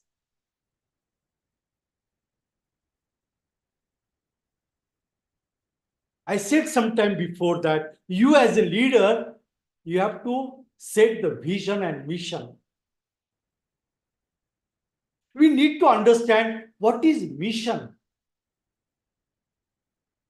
Doesn't mean that you don't know the meaning, but when I go through the mission statement of different organization, I find it bit, like they are not as per the definition. The mission is, what is the organization? Why do you exist?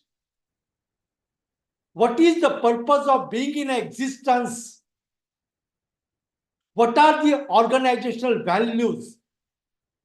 And how the organization is distinct from others. For your department, for your institute, for your organization, you should develop a mission statement, taking all stakeholders together and think, brainstorm. Why do you exist? Why your institute is there? Education and training, research and development, professional development of faculty, creation of new knowledge, community development. You say, why do you exist? What is the purpose of being in existence? Employment to the students, setting entrepreneurship by the student, community services, some process of product development. Example I'm giving you. What are the organizational values? Teamwork, integrity, innovations, commitment to the cause, some organizational values. How the organizations are distinct from others? Either by way of demography, by way of the programs that you are offering, by way of target that you are addressing, by way of your research area, how you are distinct from similar others. We should develop our own mission, and our mission statement should answer these 4 questions.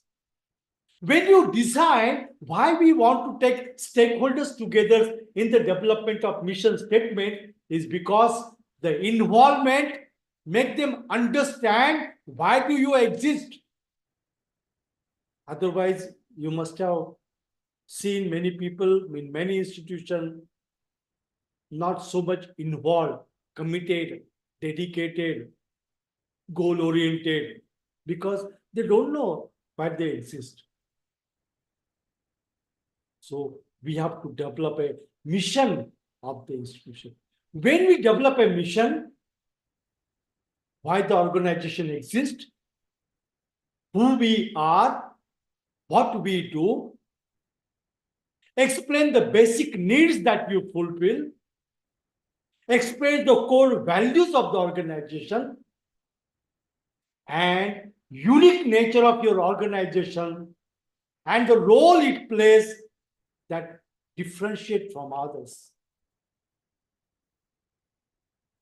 Dear professors, we have a mission and vision. But from my experience, with very few exceptions, people know the real meaning of the mission statement, which is prepared for their institute. That's why we call missionaries. Why we call missionaries? There's certain purpose. There's a reason for existence. There are certain values. And that's why when we develop it together, we have to work on to that. So you as a teacher, you will focus. You as an academic leader, you will develop, you will facilitate the development of your mission statement, which answer this 4 questions, which will take us to the expected mission and vision of institution. What is vision? What the organization wants to be. What and when? Vision.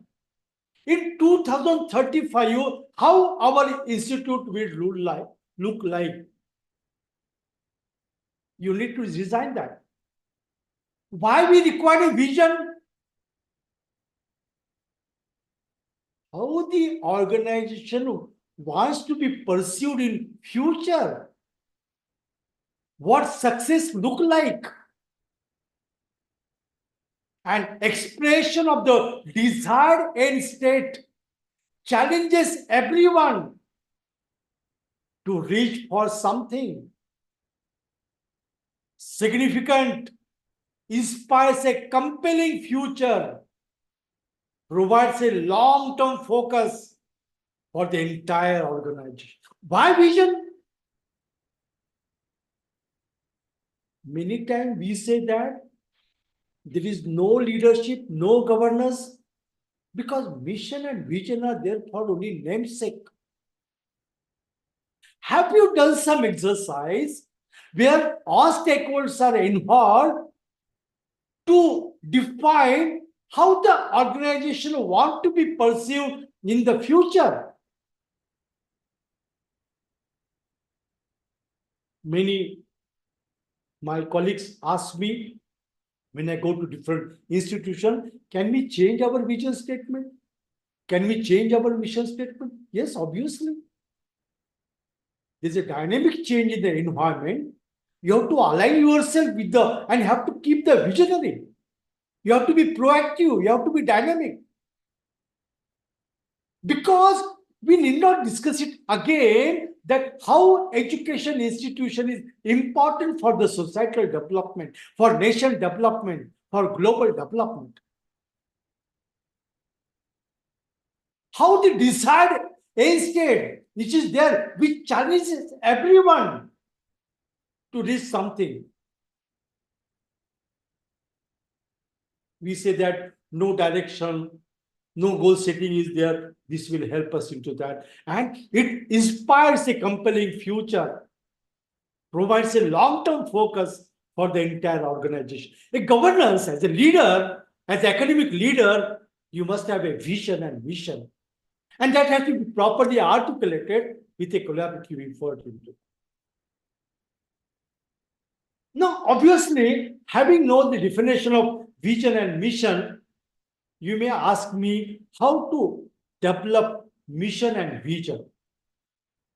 So, I'm sharing with you the process of designing mission and vision.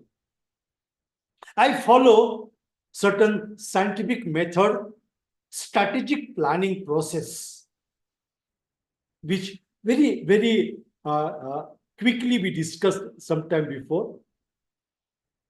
First of all, try to understand what is strategic planning definition. Process to establish priorities on what you will accomplish in the future. Process to establish priorities on what you will accomplish in the future. Forces you to make choice on what you will do and what you will not do. Pull the entire organization together around a single game plan for execution and broad outline on where resources will get allocated. When we say strategic thinking, strategic planning, it means it is goal-oriented. It is not only goal-oriented, it has established the priorities. What you want to accomplish in the future, your vision. What is your mission? And then you will, based upon that, you will make the choice what you will do and what you will not do. So that all people together can work on single task, single vision and mission statement. And accordingly, we can even give the resources. This is the strategic planning process. A, B, C, D, E. Excuse me. A stands for assessment. B stands for baseline. C stands for components. D stands for design to specific. And E stands for evaluating and monitoring. So, as a strategic planning process, this is one of the models. There are n number of models. We are looking for some model as such. Now, what is this model? See the red boxes, where we are, where we want to be, and how we are doing. A, B, C, D, E. First of all, first stage is assess. Assess the origin of the institution. Why the institution is formed? What is the purpose? What is the development phases since the inception of institute? And do the internal scanning and external scanning. What are the strengths of the institute? What are the weaknesses of the institute? What are the opportunities for the institute? And what are the challenges for the institution? This is something beyond what we write in NAC report. We have to rigorously do the brainstorming involving different meeting with the stakeholders. We have to do the research. What is the origin? Why we have established? With what purpose? How we developed? How we are here today? What are up and downs? Why do up and downs? What was lacking? Whether infrastructure or participation or attitude? And what is the strength, weakness, opportunities and challenges? To have where we are, first you will do the assessment of the institution. Once assessment is done, you will go to the next step, baseline. From the baseline means from origin and purpose, you will define what is the purpose of institute. From SOC analysis, you will come to know the present. What are the strengths? What are the weaknesses? What are the opportunities? What are the challenges? You will come to know the present. From this SOC analysis, you will also come to know what is the future. What are the opportunities we have? What are the challenges we have?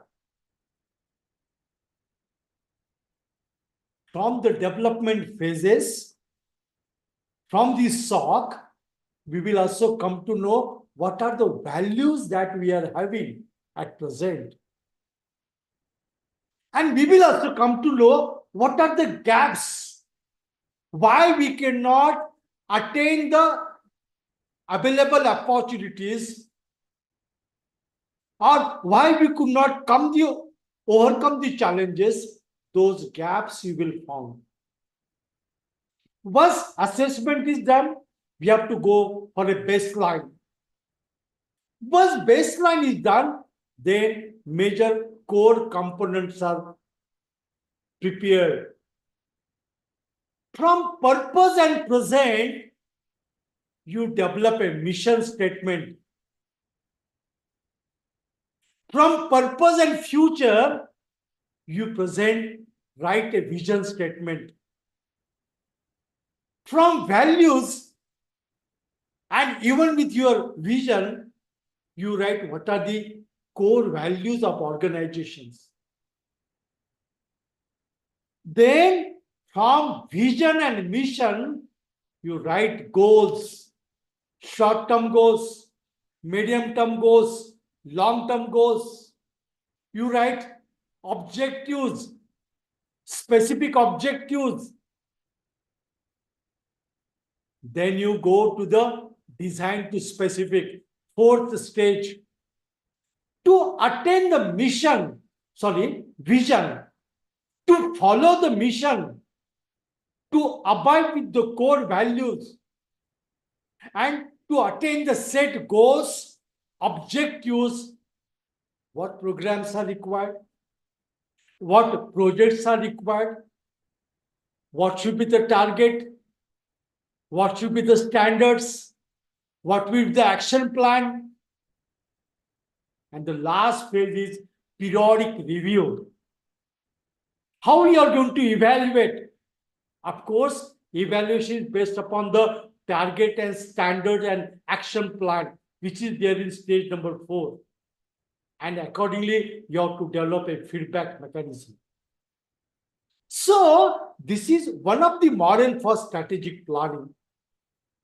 So, though we have seen the concept of mission and vision statement, only by sitting in the room, mission and vision cannot be developed. We have to do a strategic planning process exercise. Each assessment, number one, baseline, number two, component, number three, design to specific, number four, and evaluation, number five. Of course, there are periodic reviews will be there. This is how you have to go for a strategic plan. In my experience, in our country, we lack of vision document for the institution. And that is the reason in the recent past, University Grant Commission has made mandate for institute to develop IDP, institutional development plans. A very specific guidelines are given. If you refer to that guideline, follow the scientific procedure, you can develop. Because my dear professor, by this time, you must have, because I understand from almost 2.5 hours, we are discussing about the different aspect, dimensions of the academic leadership, not only the context, not only the concept, but only also we are talking about how that we can become an academic leaders, education leaders. The processes that now we are looking for. For that, we have to follow this very systematically. So to have this, to summarize this part, education, career, and life, we have to well balance. We have to have a mission and vision for the self and organization. To become an organizational leader, to become an academic leader, we must have a leadership qualities. And that's why a self mission and vision is a visionary leader is a self-developed person that we have to work. We have to develop a concept, I and the world. Not only me, but I will develop others. Okay, that we have to do into that. Then we have to follow a very strategic approach for the self also, for the organizations. We discuss the approach for the self-development and approach for the organizational development, how the missions are developed, how visions are developed, how the strategic planning is to be done, how the mission and visions are evolved through the strategic planning, all that we have discussed. And obviously, we talk about in all these things, these are nothing but development of leadership capabilities. Every moment, every slide, we talk about development of leadership capabilities. Before I move further, any questions?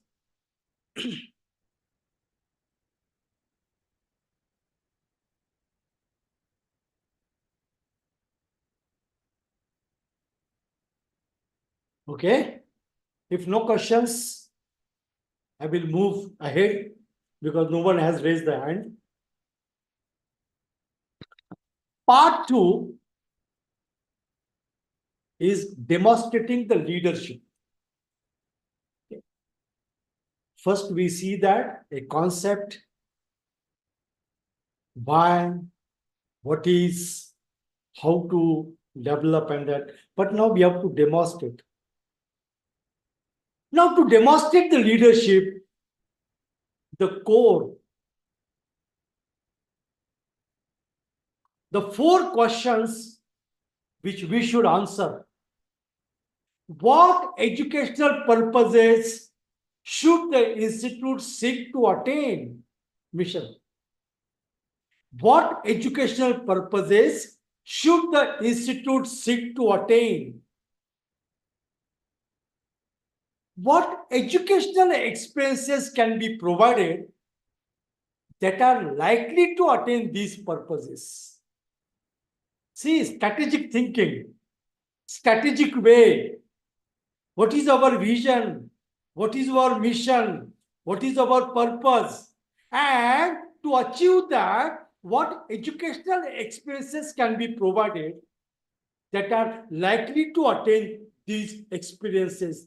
Third question, how can these educational experiences be effectively organized? You have to think about that. You have to discuss about that. How we can properly organize and how can we determine whether and to what extent these purposes are being attained.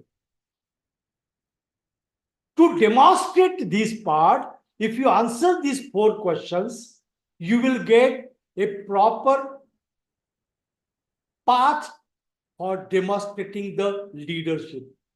By these 4 questions, these are the original by Taylor. Taylor mentioned about the curriculum design. And when we talk about curriculum design, it's all of holistic development. Whatever we talk about the concept of education, the context of education leadership. And that's why we have to develop into this aspect. And for that, we have to follow outcome-based education model. We have to develop a outcome-based education ecosystem in our institute. So we need to design the mission and vision for the institute and department. See the flow diagram. See the flow diagram. You have to design the mission and vision for the institute and department. Based upon your mission, you can develop the program educational objectives. We'll see what program educational objectives are there. Based upon the program educational objective, you design the graduate attributes. What competencies we want to develop, the program outcome. And to develop those abilities for the program educational objectives, which can be a employment, maybe entrepreneurship, maybe research, or maybe as a lifelong learning, what course outcome must be there? That we need to decide. So the outcome-based education ecosystem help us in the becoming a true academic leader. Of course, there are different philosophies and theories are there, but in the recent times, as you know that in the National Education Policy 2020, it has been critically mentioned that we should have a outcome-based education model. When you design this, then delivery will be course outcomes, the knowledge and ability to be developed at the subject level, at the course level, which will develop program outcomes, the competencies and abilities to be developed for the graduation to work in the program areas, program graduation. It may be a job, it may be entrepreneurship, it may be a research, it may be some public service examination. And ultimately, our purpose of the institution will be attained. Our mission, we are moving with the mission towards the vision. So this means providing outcome-based education model, provide a systematic framework for the development of the academic leadership.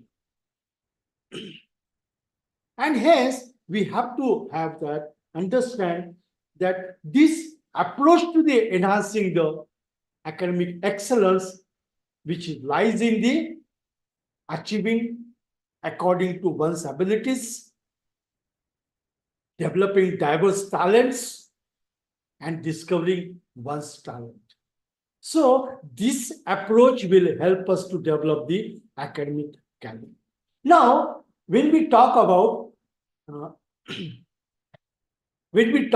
this leadership, very quickly I'm going on these slides because already we have discussed. This is sort of a summary to our next discussion.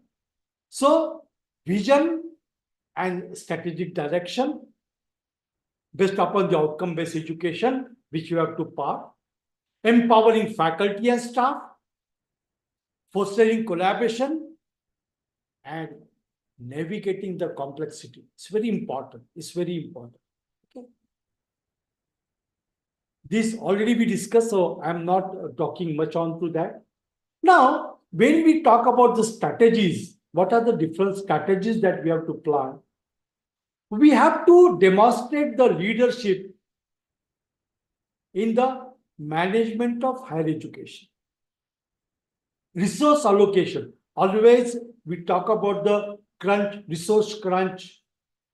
So effectively managing financial, human, and infrastructure resources. Nowadays, we talk about, if I take the reference of National Education Policy, where we mention about academic credit bank. Even we talk about the offering multidisciplinary education. Always when we discuss this topic, we talk about the resource crunch. But then, you as an academic leader, we must be able to develop the effective financial, human, and infrastructure resources. As an academic leader, it is equally important to manage the enrollment.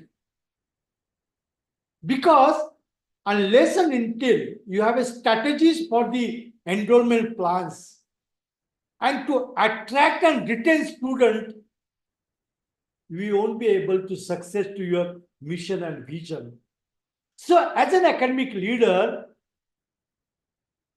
as I said in very beginning, you have to have both academic related qualities, competencies, discipline related, at the same time leadership related. And here, when we play as a manager, we have to take up leader, we have to take about the how we can really attract student, how we can retain student. And retaining student also, you need to take a lot of decision, some academic decision, academic strategies, teaching learning strategies. All these we need to plan. So how you can retain student, how you can attract student, here we require to demonstrate the leadership. And obviously, we have to go for a operational efficiency. Streamlining the administrative process and leveraging the technology. We have to go for a streamlining the administration. Nowadays, as we discussed, lot of control and supervision is there. No. Let teacher decide the way he want to deliver the curriculum.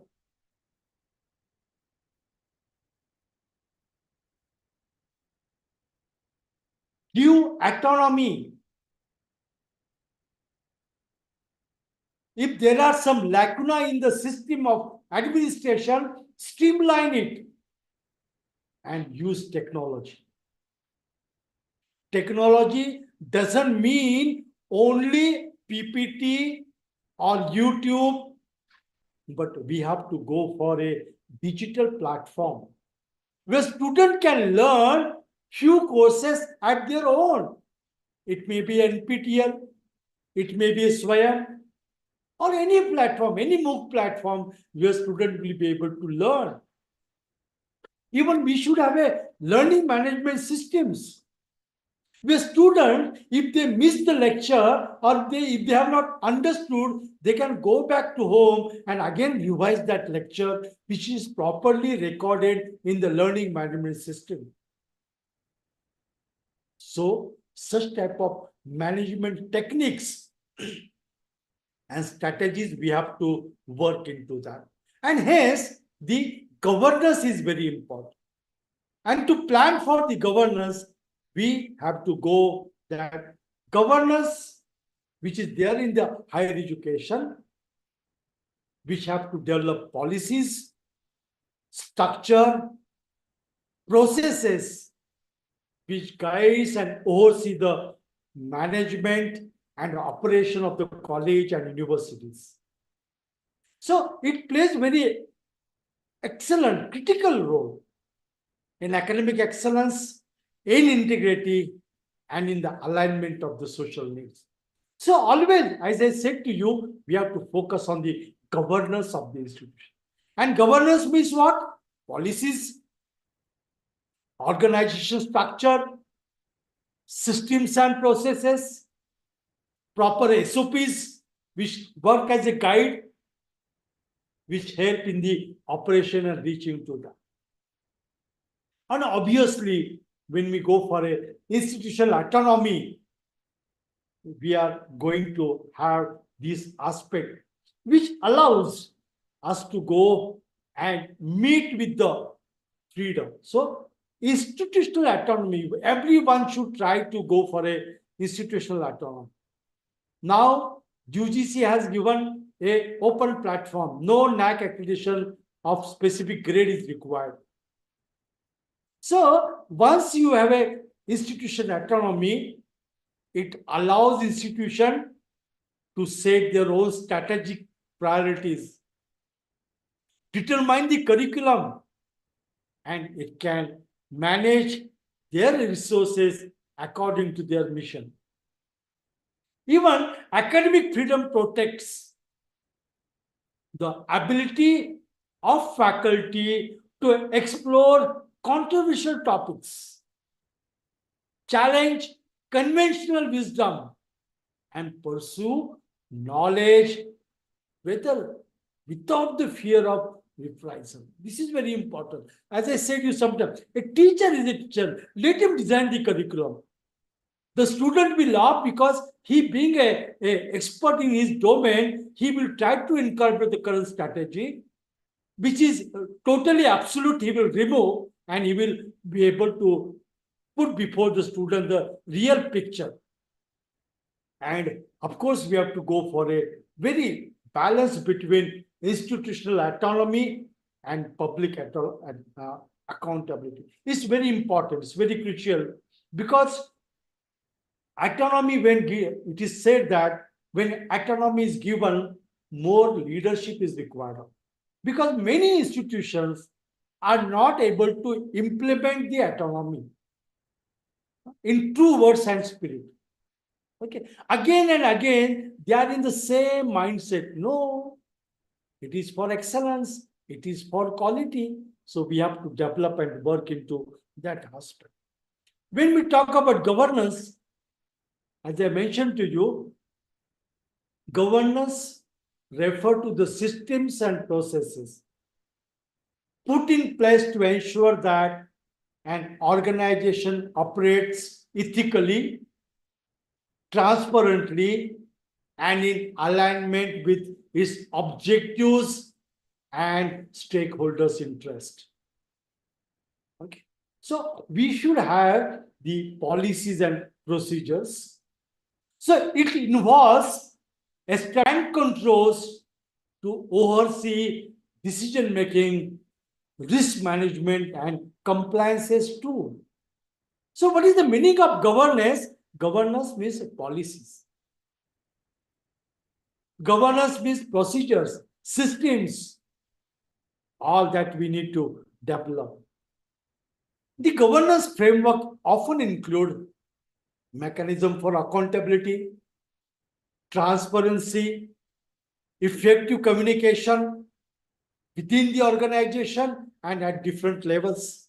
So having governance, and you as a leaders, you as academic leaders, equally you have to focus on developing such a type of governance, such a type of policies, such a type of processes, because you have a sufficient experience.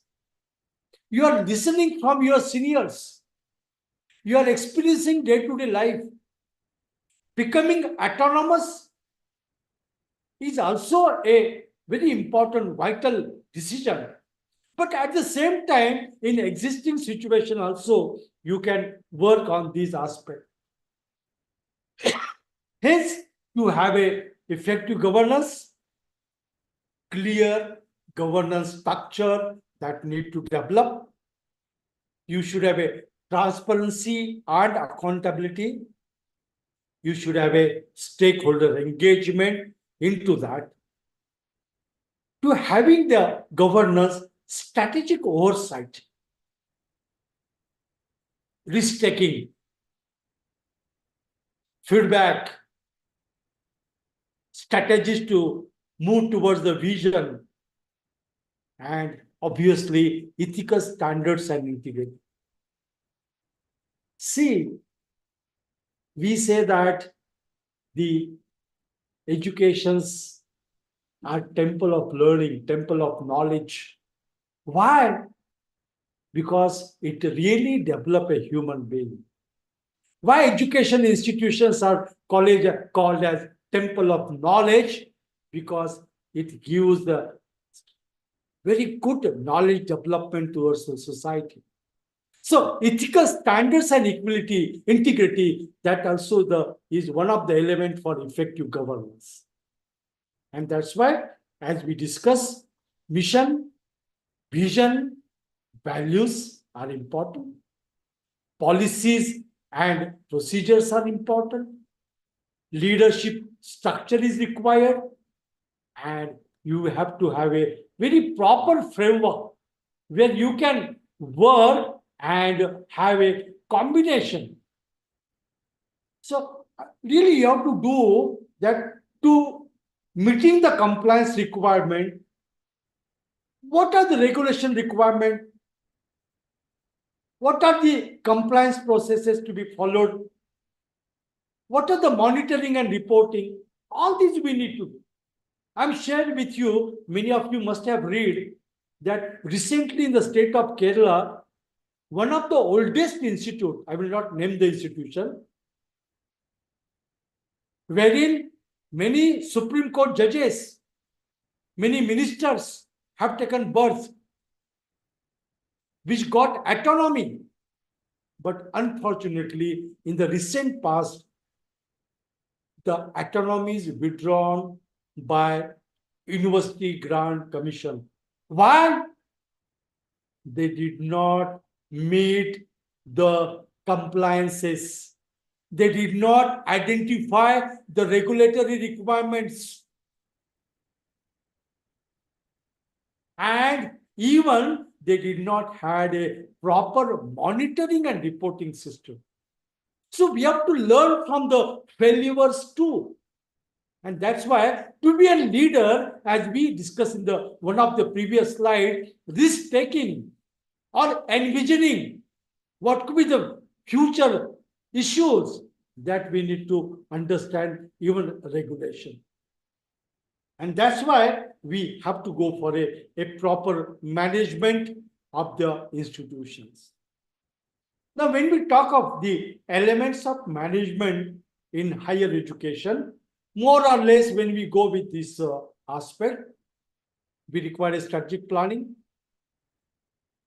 Because, like the governance alone is not sufficient. If we don't have tool for management, like strategic planning, effective strategic planning is crucial for higher education institute to navigate complex challenges and achieve the challenges and their long-term goals. So clear vision, analyzing internal and external strengths, weaknesses, and aligning to the resources and trends and opportunities.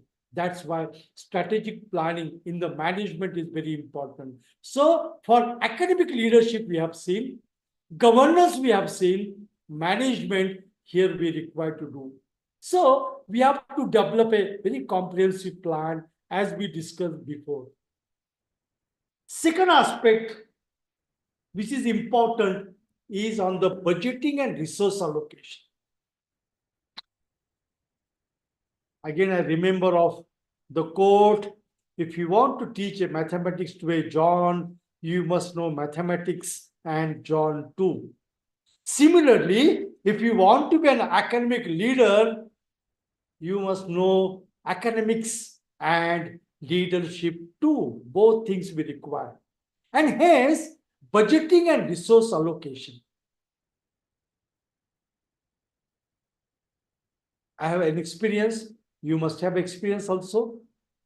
When we were writing the self-study report for NAC accreditation, a question was asked, how do you mobilize the financial resources? Do you have an internal audit and external audit? As an assessor and as a mentor, I have observed that we are very weak into that. Because in the strategic planning definition itself, we talk about the based upon the priorities, resources are to be allocated. And hence, budgeting and resource allocation becomes very important. So, developing a comprehensive multi-year budget which reflect on the enrollment trends, human cost, and whatever revenue system in which we are working, aided or unaided, depending upon different activities and purposes of the institution. And you should have a robust financial controls. Having good transparency, accountability, so that whatever, if at all we are self-financed, it's a public fund. If it's an aided institution, it's a public fund. And we have to continuously review and optimize the resources. Why we emphasize on internal audit? We have to prepare budgets. In the institutional development plans suggested, recommended by University Grant Commission, lot of focus is given on the budgeting and allocation, resource allocation. We are, my dear professor, I'm sorry to say, of course, there could be an exceptions for this. We are not budgeting and doing work on resource allocation. But you as an academic leader, when you are demonstrating, you must know, see, this is vision, this is the mission, this is my strategic plan, and how priorities are to be designed. That's why short-term plan, medium-term plan, long-term plan, budgetary requirement, and proper control for resource generation, resource optimization, and this management of is very important to us. Second is organization structure and governance.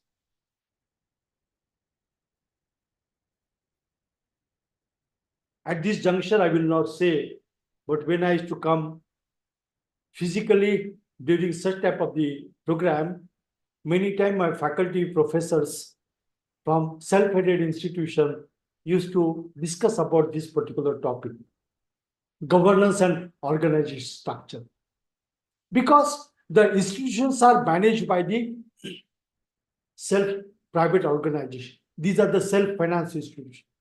But then we also require to ensure that at that top level, at trustee level, at management level, this sort of exposure need to be given. We do give it, no doubt about it, but we need to have such type of, you professor, after having gone such type of training, should have conduct some sort of, like an activity or a lecture, by means of that, everyone stakeholder get involved into them. Because effective organization structure and governance is critical, not only for higher education, but for education. To make timely decision, align the resources, and foster the accountability. And that's why organization structure doesn't mean only tree diagram. It may be a staff organization or it may be a functional organization. Any type of the organization, but it should involve clearly defining the roles and responsibility. What is the decision-making process across the institution? Sometime in talking to you, I remember of criteria number 6 of NAC. This is all is the criteria number 6 of how it is reflected, how the vision and mission is reflected in the institution into that. So we have to establish a nimble collaborative governance, empower faculty and staff and students for institutional building, for decision making. Implement clear reporting structure, communication channel to ensure transparency and promote shared understanding of goals and priorities. We need to do that, my dear professors. We have to plan. Now, you are leaders. You are being trained under the Malviya Mission Teacher Training Program on NEP. We have to. Of course, this one session is not sufficient. You are learned people. You can go for advanced learning and you can work, and not only work, take an accountability for the cause of the education. And we have to regularly revise this aspect into.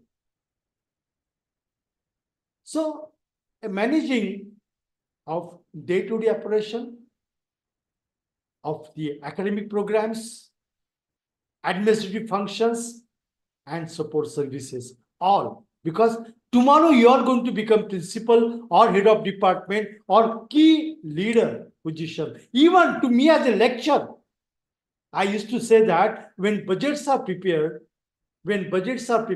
how the budget should be prepared? It should come from the faculty. What resources do you require? From the department, from different sections, from different NSS, NCC, like different activity and clubs of the institution. And also, we have to manage the administrative function and support services so that we can go into that. And for that reason, we have to have an academic managers. We call it the coordinators or deans. We should have a department chairs also. And the administrative leader, which can responsible for this resource allocation, budget management, personal supervision to ensure that there's an efficient functioning of the institution. And of course, we have to plan so many things as we discussed. Enrollment planning, we have to manage. Curriculum development, we have to manage. Student support services, we have to manage. Research administration, facility management, all this is required so that conducive learning environment is prepared for student and to attain the academic mission of the institution. So, having only academic leadership, vision and mission is not sufficient. We should have to have a governance and leadership too, and at the same time, management. So, elements of management is academic program management, financial management, human resource management, research administration, and student affairs management. All these management we have to take, and as I said to you, we have to take the call on the information technology management because of the digital era. Because in national education policy, focus is given on digitalization of the institutions, of learning process. So when we talk about elements of management, these different aspects we have to talk about. Not to have an effective management, go for strategic alignment. We have to go for aligning the management activities with the institutional goals, priorities, and academic mission to ensure coherence and effectiveness is very important. Process optimization. Identify the opportunities for streamlining the workflows improving the efficiency, and reducing the bureaucracy in administration and operational process that we have to look for as a management principles. Communications and collaboration. Foster open communication channels. Collaborate among the education administrators, faculty, staff, students, so that we can enhance, we can solve the problems. We can also have a performance management, not only performance appraisal. As I said, in the strategic plan designed to specific target and standard that need to be established clear performance metrics and goals for department, units, and individual, and provide regular feedback and support for performance improvement. See the importance of academic leadership. Why we are discussing this topic from last almost 3 hours? Because only and only that education is essential for human development, for societal development, for global development.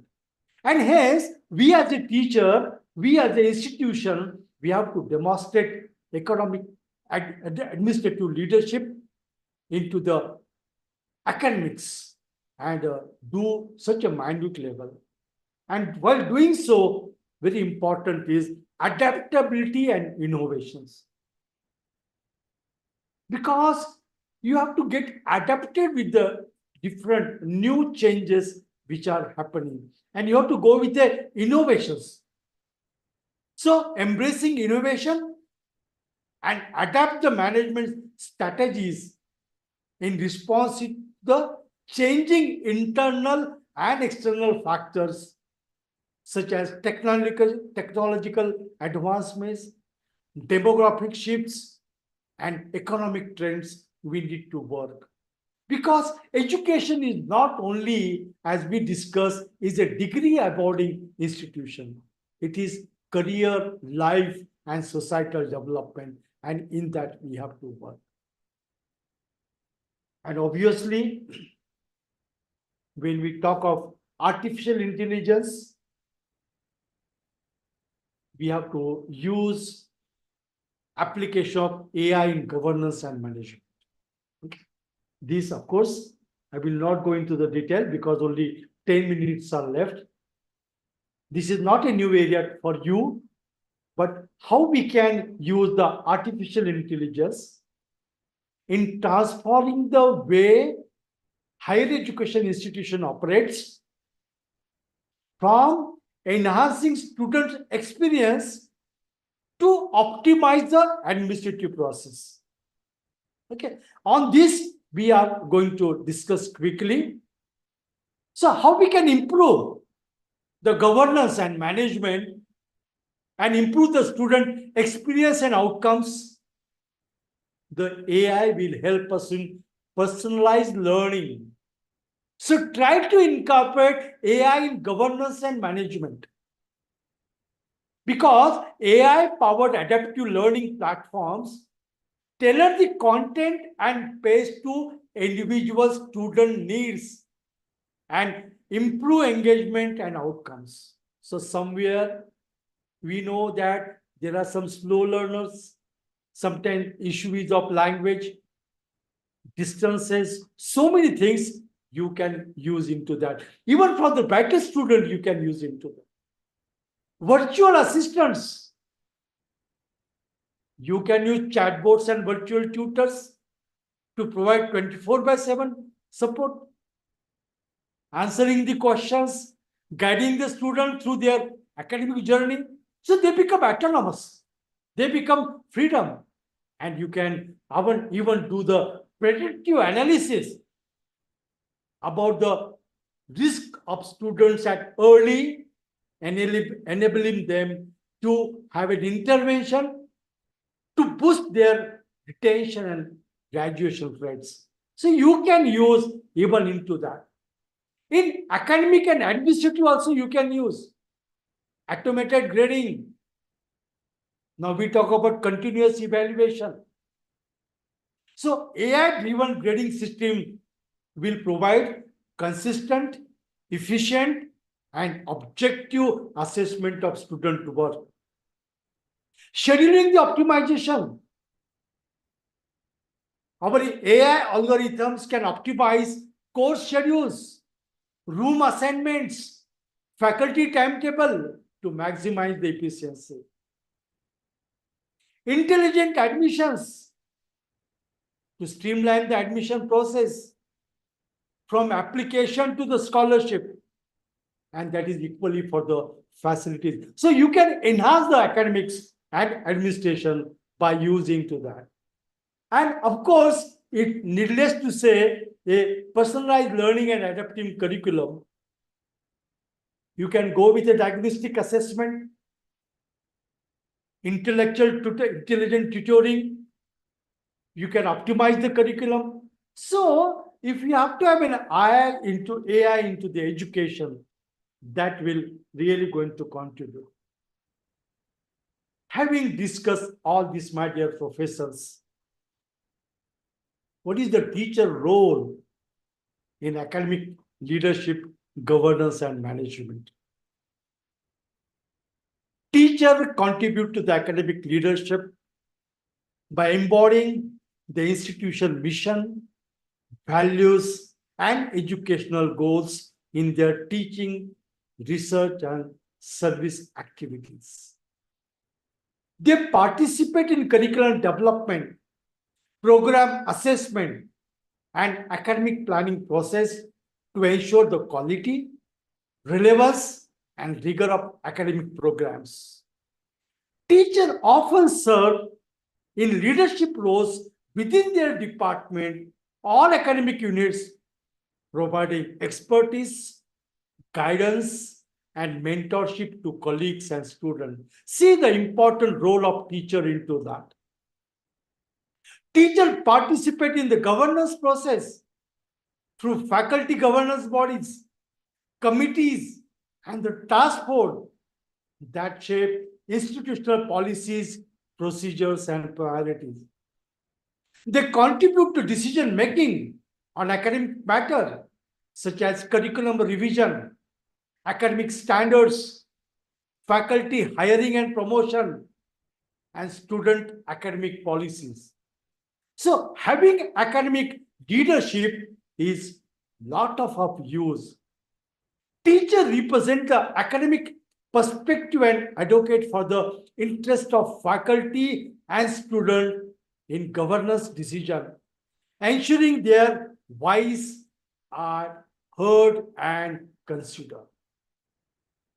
So to see all these things, we can see that we can very much involved at different level for in managing the institution, collaborate with the staff, with the academic schedule, with the resources that can be possible. And teacher can contribute efficiently for operation of academic programs by adhering to the policies and procedures, which meet the deadline and communicating effectively with the colleagues and students. So having academic leadership has got so many advantages. Of course, the issues which are there, which are the effects which affect the academic leadership, governance, and management that we need to address: limited resources, resistance to change, bureaucracy and red tape, lack of training and development, and inadequate communication and collaboration. So, my dear professor, you need to focus on these 5 aspects so that our academic leadership, governance, and management becomes very popular. Even having unclear roles and responsibilities, resistance from stakeholders, external pressures and influences, this leadership turnover sometime, and complexity of higher education. All these need to be properly done into that. And to say the interconnect between academic leadership, governance, and management, while leadership, governance, and management have distinct roles and functions, they are interconnected and complementary in driving the organizational success. Effective leadership inspires and guides people. Governance provides the framework for decision making and accountability, and management ensure the execution of plans and the achievement of objectives. Together, the academic leadership, governance, and management, they contribute to the overall effectiveness and sustainability of the organization. So friends, here we have to work on the higher education institution so that we together can advance institution mission, foster student success, and address the challenges and opportunities. Strong leadership sets the tone for academic excellence. Institutional values. Effective governance ensures accountability and compliance. And effective management ensures optimal use of resources to support teaching, research, and service activities. So is the important, my dear professor. So obtain higher education and qualification is the roadmap. Opt, very important milestone of education as a field of career and profession. These are our milestones. We have to go for higher and higher education. Make it as a career, a profession. Accept the responsibility in the educational institution. Self-study, what to teach and how to teach, we have to work. Start teaching and research. Go for continuous professional development. Guiding students and mentoring. Thinking and critical discussion on different issues that we have to do, and this map, and assessing, evaluating, and interpreting. All these things we have to do, and so on and so on and so on. And so you have to establish your own philosophy education. At the end of the day, who will cause the academic leader? You should have your own philosophy of education. And there we have to work. So, dear professor, the life as a teacher begins the day you realize that you are always a learner. I thought of sharing this quick quote before concluding this session. So life as a teacher begins the day you realize that you are always a learner. So I hope this session has given you some add-on insight for the today's challenges and the future vision of our national education policy. So, as said by APJ Abdul Kalam, don't take rest after your first victory. Because if you fail in second, more lips are waiting to say that your first victory was just by luck. The message is we have to continuously go on professional development, quality delivery, demonstrating the leadership, envisioning, and that is how we can go into that. So this is how the future leadership, we have to work onto that. This is the book on my book on outcome-based education, theory and practice, which I have taken the support in developing this question. And thank you all, my dear professor, for patient listening. If you have any question, you can ask. I know that I have almost completed, it's 5:31. If any question, we'll take 2-3 questions before we conclude. Yes.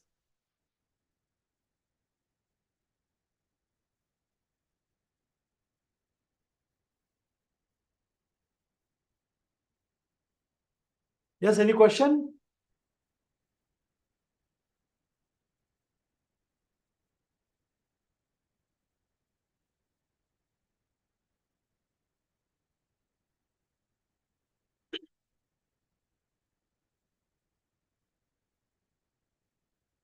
See, basically, when we talk about challenges, as I told you, the challenges is of a development of holistic manpower. Okay. Multidisciplinary manpower, higher education enrollment, use of technology, and of course, academic leadership matters. So, thank you so much, my dear professors. I once again thank Dr. S.S. Patil sir, the director of HRDC, Dr. Babasaheb Ambedkar Marathwada University, Chhatrapati Sambhaji Nagar, my friend Dr. Rafe, for inviting me for this lecture. And of course, my thanks to you all professors for being with me from last 3 hours and listening to the session. I wish you all the best. Thank you so much. With the permission of the HRDC, Dr. Babasaheb Ambedkar Marathwada University, shall we conclude this lecture?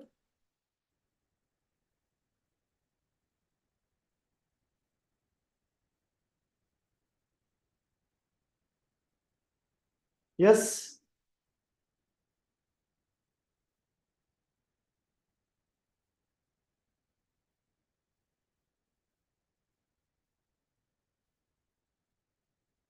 Thank you so much once again. Bye-bye. See you. Thank you, sir. PM 0206.